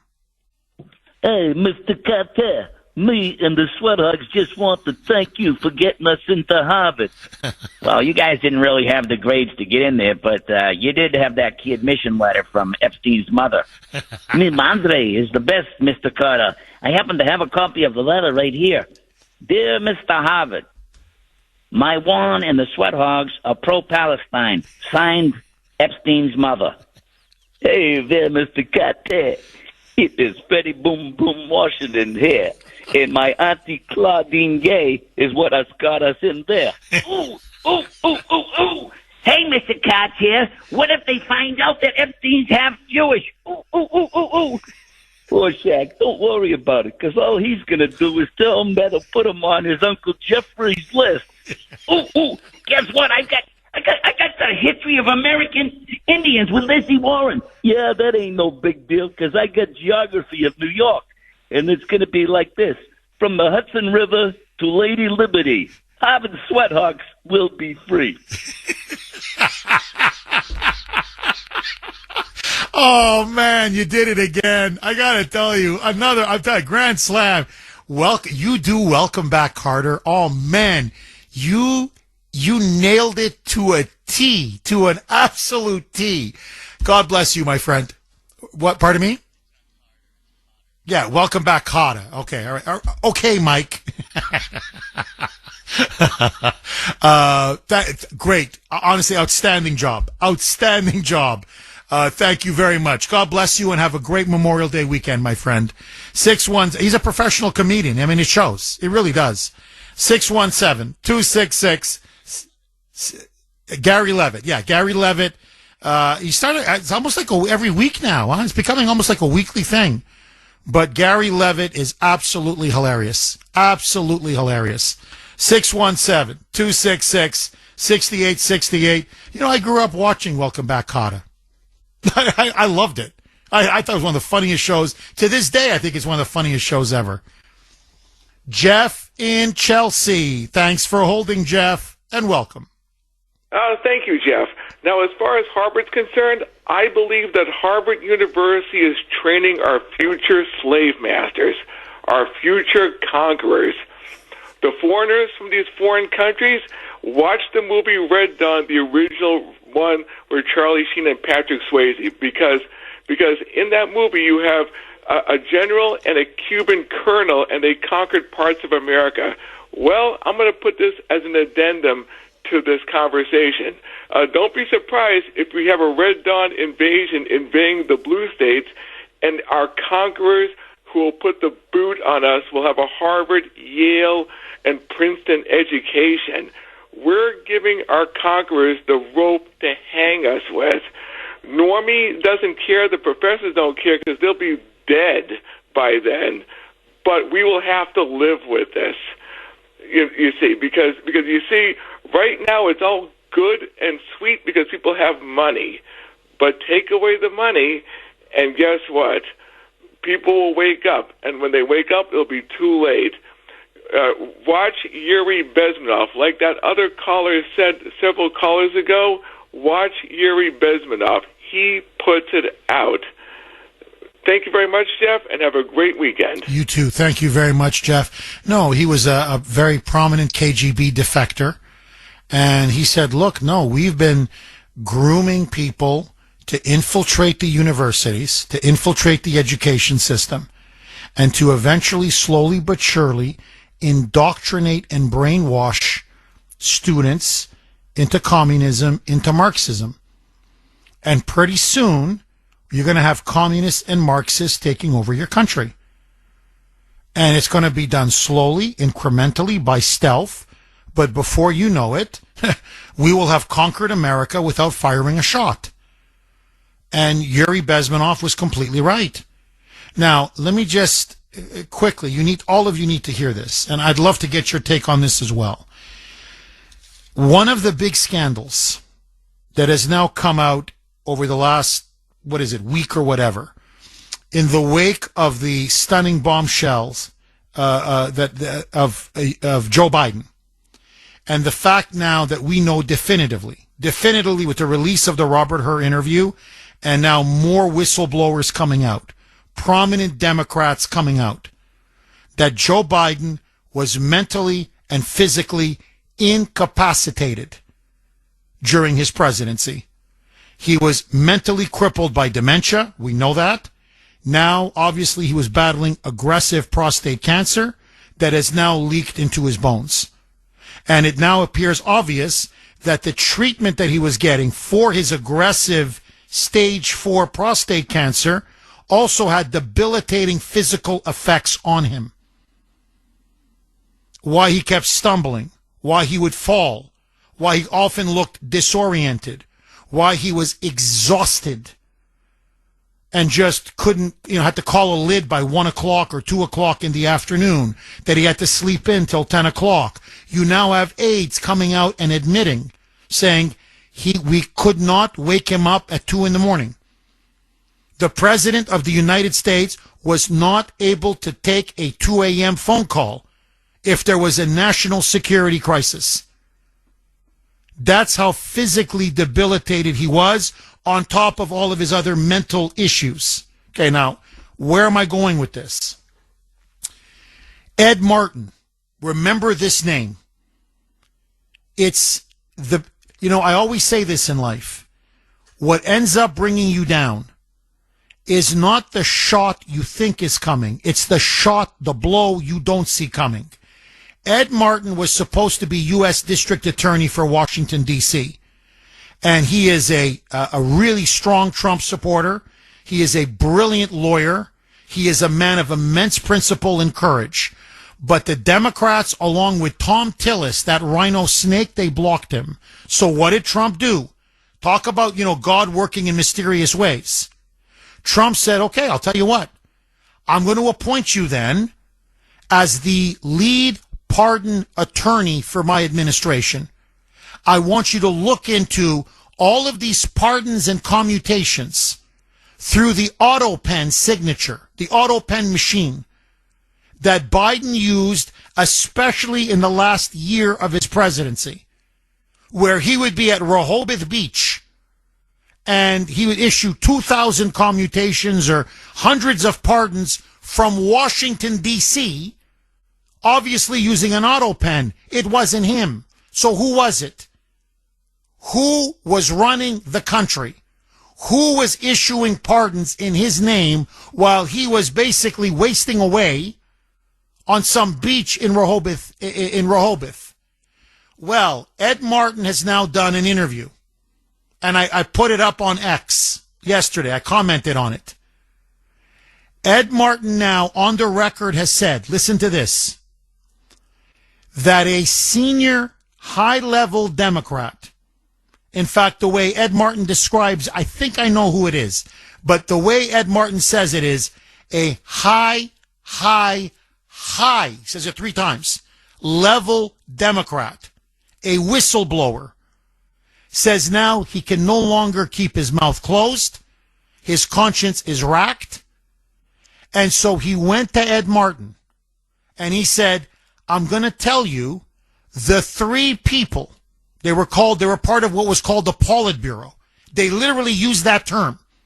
The Biden White House used the term. It's in Jake Tapper's book as well, and Alex Thompson, Original Sin.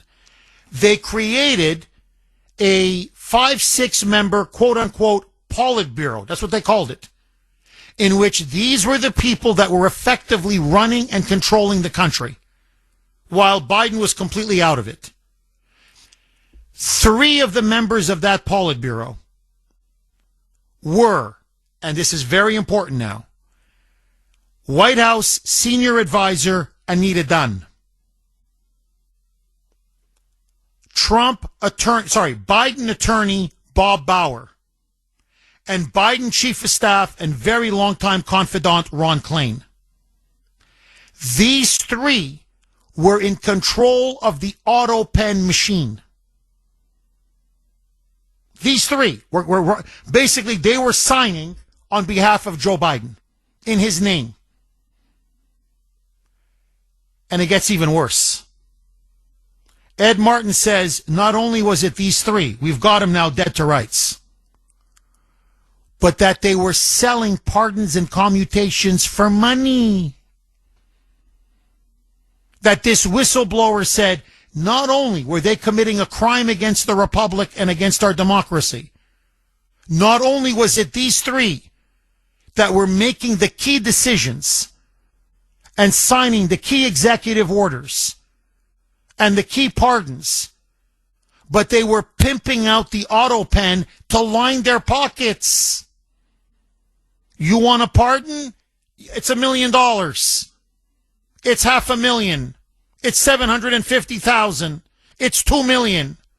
You want to I guess pardons went more than commutations. So Biden is like a vegetable. He has no clue what's going on, and that's why they were issuing thousands and thousands and thousands of commutations and pardons. Now, we need a special counsel. I said this yesterday on X. I'm going to repeat it. We need a special counsel now. This was treason of the highest order, and now we've got the names. But it gets even worse. I don't want you to take my word for it. Please don't take my word for it. Anita Dunn, who's now, as I said, one of the key officials. It's come out now. She was a member of the Politburo. She was one of the key deciders in the entire Biden administration. She was signing orders on his behalf. Anita Dunn, and this is on camera, is an open and public admirer of China's communist dictator Mao Zedong. Mao, who is the biggest mass murderer in history. Mao butchered and killed more people than Hitler, more people than Stalin. He's literally the greatest, biggest, worst mass murderer in human history.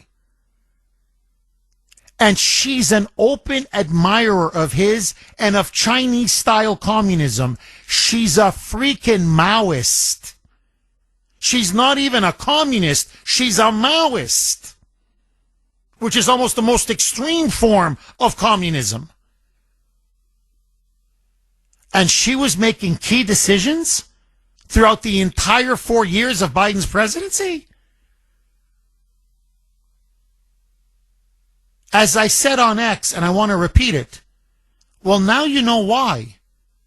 Now you know why Biden's 4 years in office were so radical, were so far to the left, and were so destructive. There was a Marxist lunatic who was part of the Politburo who was effectively running this country. No wonder the border was wide open. No wonder they flooded the country with tens of millions of illegal aliens. No wonder they would never shut it off. 617-266-6868. Okay, the noose is now, the political noose, the legal noose is now tightening around many top Biden aides. This is a scandal. They can't control this. They just can't. So just very quickly, because all of you need to be aware of this. This is from the Times of London. The British media is coming out in a way that the American media is still, they're trying to cover up for Biden because they're covering up for themselves. but they just can't. So here is now what the Times of London and many Daily Telegraph, many other papers are now reporting. According to the Times of London, there was a cabal of advisors. They were dubbed, quote unquote, the Politburo, the Soviet Politburo, by colleagues in a nod to the highest decision-making body of the Soviet Union. So right away, this was a cabal of either far leftists or communists. And they were proud. They said, no, we're the Politburo. Like, we really call the shots. And now it's aides are now admitting, quote, this was a group that enjoyed unprecedented power. Now, here is now what a senior cabinet member has admitted. And it looks like this one is also talking to Ed Martin. Quote, 5 people were running the country. And Joe Biden was at best a senior member of the board. I've never seen a situation like this before.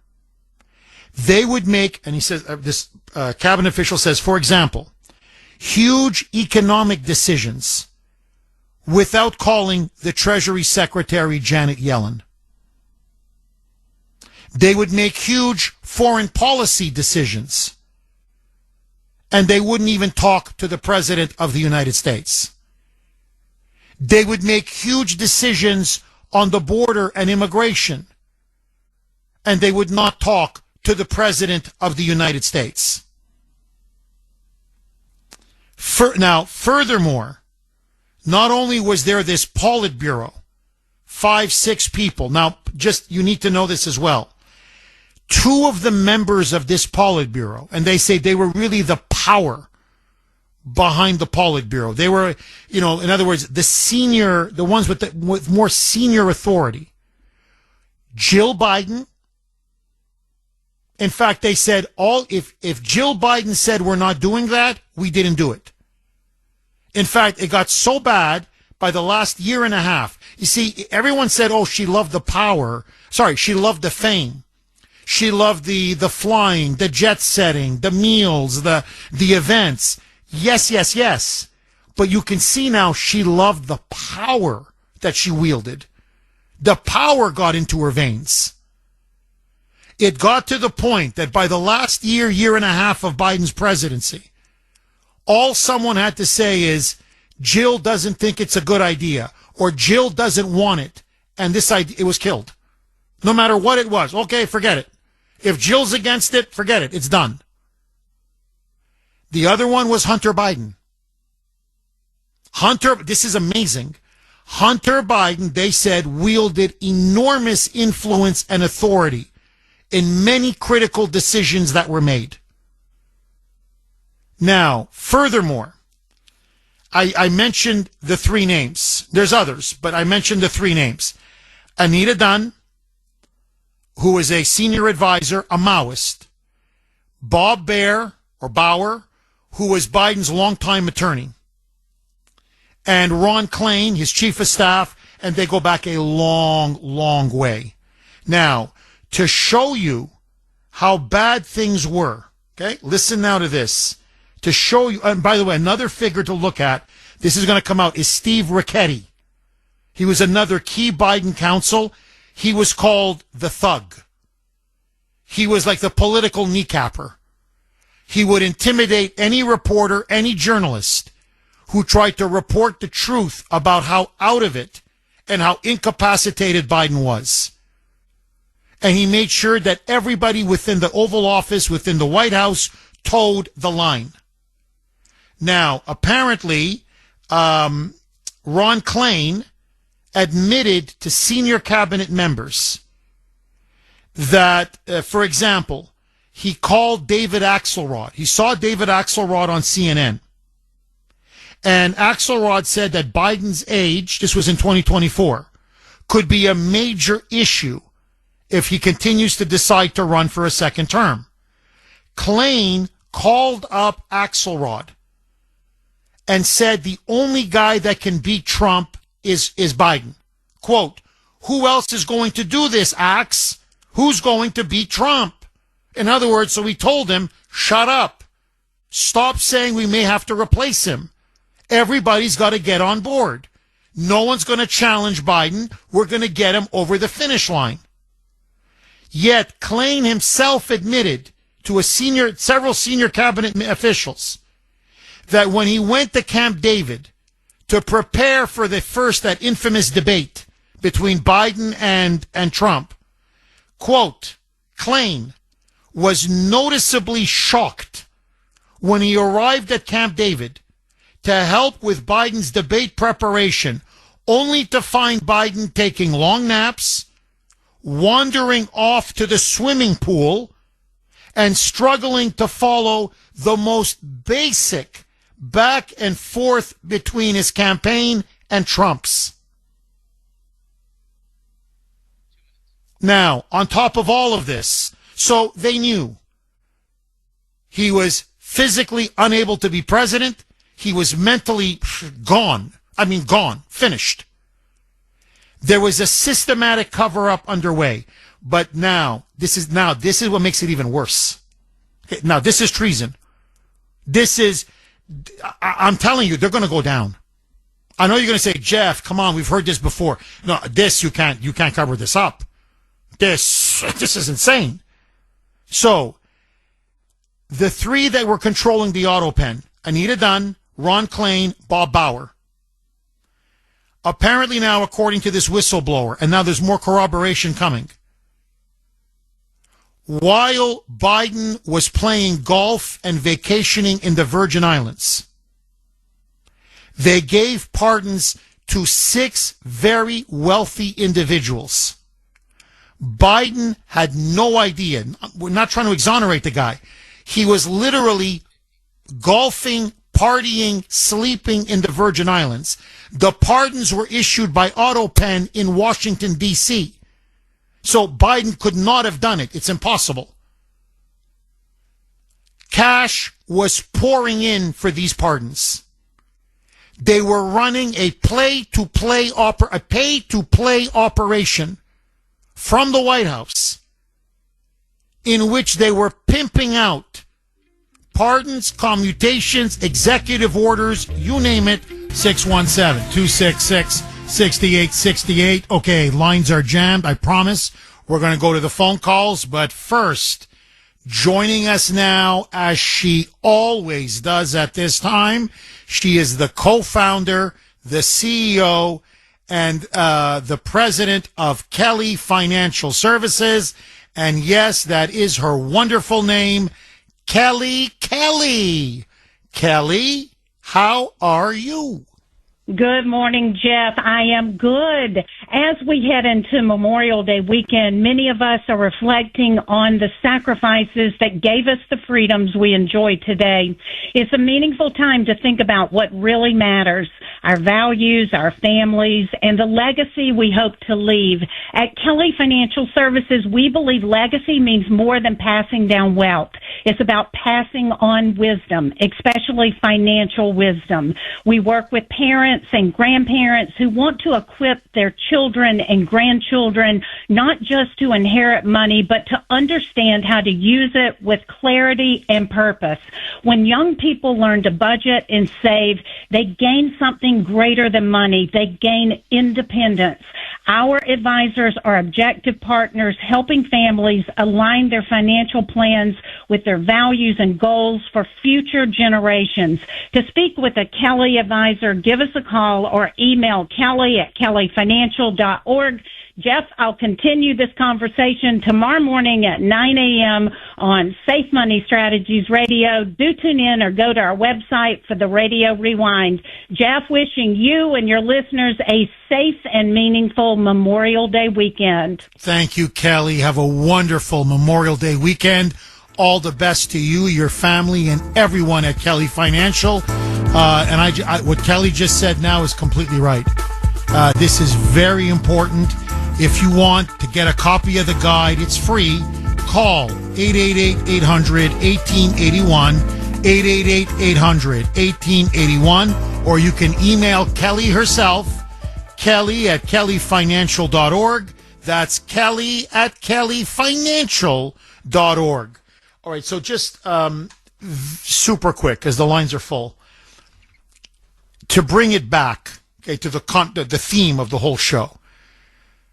They were running the country with a puppet, senile, battling cancer, physically debilitated, basically couldn't function. They could use him, they could guide him, they were running the country instead of him. Now, none of them were elected. This was a shadowy, unelected, unaccountable, in many cases, most of these names most people have never heard of. Okay, it was a cabal. They even called themselves the Politburo. They used the Soviet term to describe themselves. Why? Because what they were doing was a Marxist communist revolution. And this goes back to Harvard, and this goes back to these elite Ivy League institutions, because that's where they all come from. Whether it's Anita Dunn, whether it's Ron Klain, whether it's Bob Bauer, whether it's, run down the list. Okay, Steve Ricchetti. All of these people. Obama is a Harvard graduate. My point being, it's the ruling class. They go to the same universities. They hang out they go to the same cocktail parties. They're in the same network. They swim in the same waters.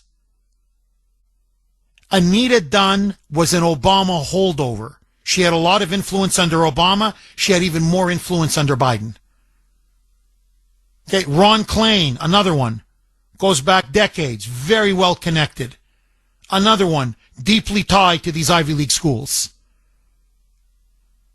So the communism, the Marxism, the socialism, the globalism, the anti-Americanism, the treason, I'll be honest with you, it's treason, that they're selling and peddling and teaching and indoctrinating at these colleges and universities literally hijacked and took over the country. Now, this is like Watergate. It's too much now. It's too big. It's too damning. It's too much. It's going to be drip, like Watergate. It'll be drip, drip, drip, drip. It's going to be incremental. And these names, you remember under Watergate, like, Ehrlichman and Haldeman and all these names, John Dean, that people never heard of. I mean, they knew Kissinger, they knew Nixon, so, they knew obviously the big players. But no one heard of these people, these kind of shadowy advisors and aides, powerful in the background. Those names are going to become household names now. And so I just want you to know, I'm not going to stop. Next week, I'm going to continue. This is Watergate. This is the biggest scandal in American history. And I'm going to continue to keep all of you informed with the latest information, the latest details. But this whistleblower, this is the modern version of Deep Throat. This whistleblower now who has gone to Ed Martin. And Ed Martin is a pit bull. Trust me. That's why they didn't want him as U.S. Attorney for Washington. And ironically, again, God writes straight with crooked lines. I was very upset. I'm like, damn, they derailed Ed Martin. He ended up actually going to even a better place in this moment in history. Martin is a closer. Martin goes for the jugular. Martin can't be intimidated. He was the guy that was spit on. He was doing an interview on Newsmax. If you remember, I played the cut maybe a couple of weeks ago. And some leftist walk up, she got arrested now, and just spit on him live on TV as he was being interviewed. Martin, he doesn't get scared. He's not going to be intimidated. That a senior Democrat, that's his words, whistleblower now says, I can no longer remain silent. These were the three that controlled the auto pen behind Biden's back. Biden was gone. This was all illegal, all criminal, all corrupt, and they were on the take. They sold the signature for money.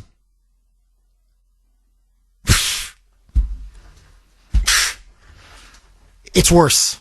I'm telling you, everything we thought about Biden and his presidency, it's worse. It's worse. 617-266-6868.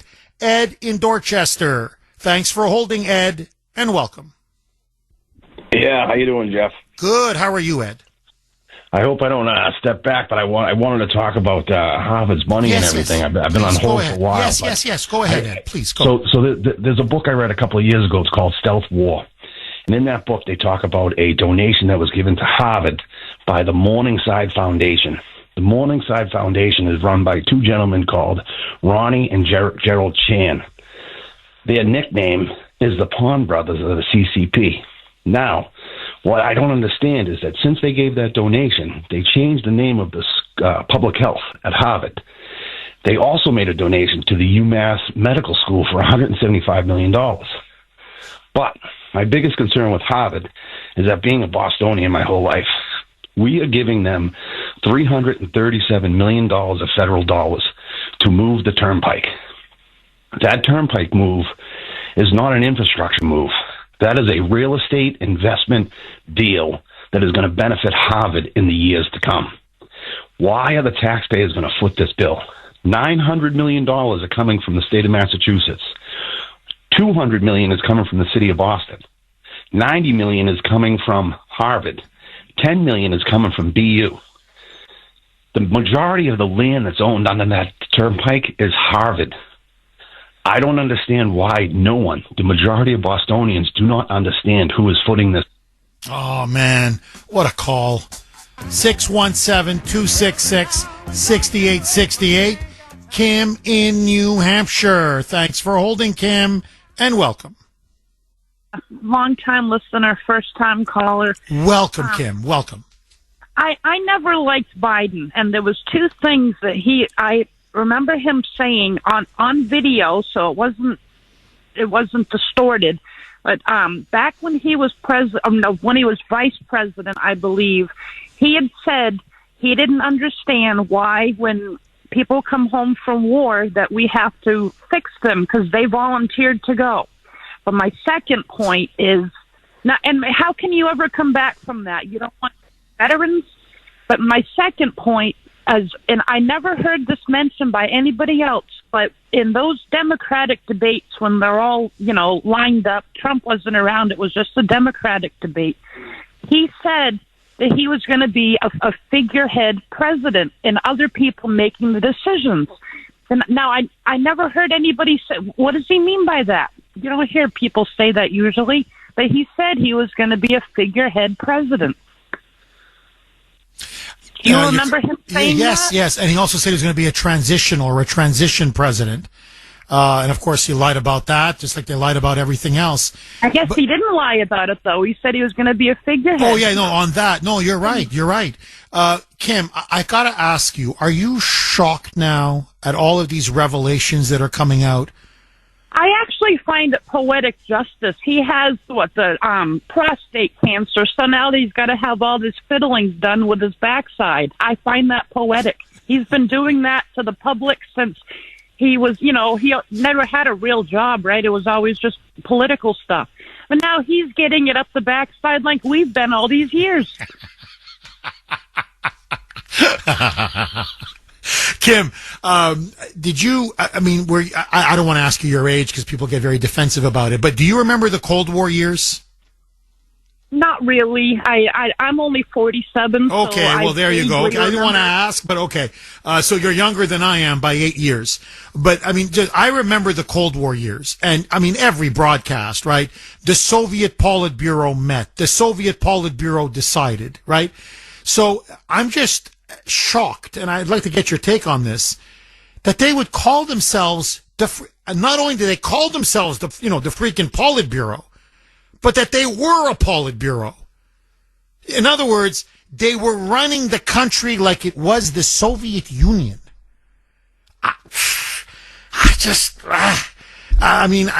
Kim, did you ever think you would live to see the day? I don't find anything surprising. Have you seen that movie, the Seinfeld movie, the one about the Pop-Tarts? If you haven't seen that, you got to watch it. It's about like the Kennedy cover-up, but it was really like the milk industry. Like, you got to see that movie. It's Frosted, it's called. Okay. Well, have a wonderful Memorial Day weekend, and please call again. Thank you very much, Kim. He's taking it up the backside. They're doing to him now, literally, what this guy did to us for 4 years. I gotta tell you, best audience in the business, I swear. Stan in Lynn. Thanks for holding, Stan. And welcome. You know, there's one common theme in everything you're talking about, and the whole key is follow the money. Whether it's college presidents, politicians, all these other countries are paying off to get what they want in this country, to disrupt this country. You know, why doesn't the FBI infiltrate all these college protests, find out who the leaders are, find out where they're getting the money? Because it's all the same thing. It's the money. Follow the money. How does the FBI do this to go after these people? Do they have the balls to do this?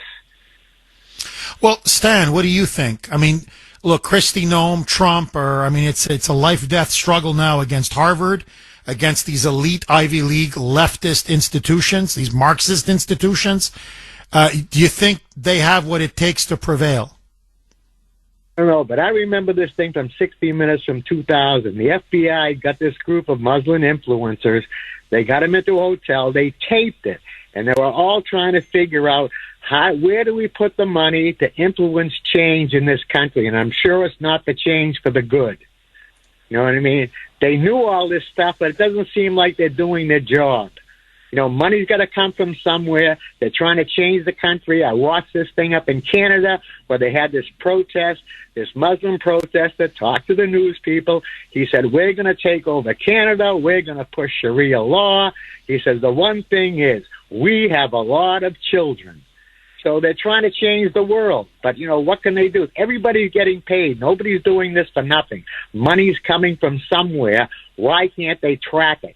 Well, I think they know where the money's coming from. I think what's starting to, get revealed, exposed is everybody's wetting their beak, as they say. Everybody's taking a cut.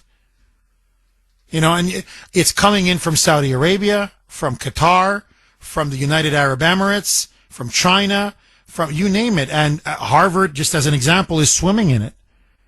And that's where they're getting all this anti-Semitism from. And all this, pro-Hamas, and anti-American ideology coming from. And you're right, follow the money. And look, it's in the media, it's in our politics, it's in Congress. Now it's at our elite universities. Who the hell are they not buying off? That's what I want to know. Stan, great call. I got 1 minute. Susan or Suzanne in Salem, I'm sorry to do this to you. 1 minute, go. Suzanne? We lost Suzanne? Okay, too bad. All right. Okay, I just want to take this time to, again, thank the audience. Outstanding show today. Superb callers. To everyone who served in our military, to all of our veterans, to everyone who died for the incredible, precious liberties and freedoms that we have. A big thank you from the Kuhner Man. I am going to be off on Monday, Memorial Day, but I will be back on Tuesday, I promise. To all of you, have a wonderful, restful, great Memorial Day weekend, and let's remember those who died for us. Bye-bye.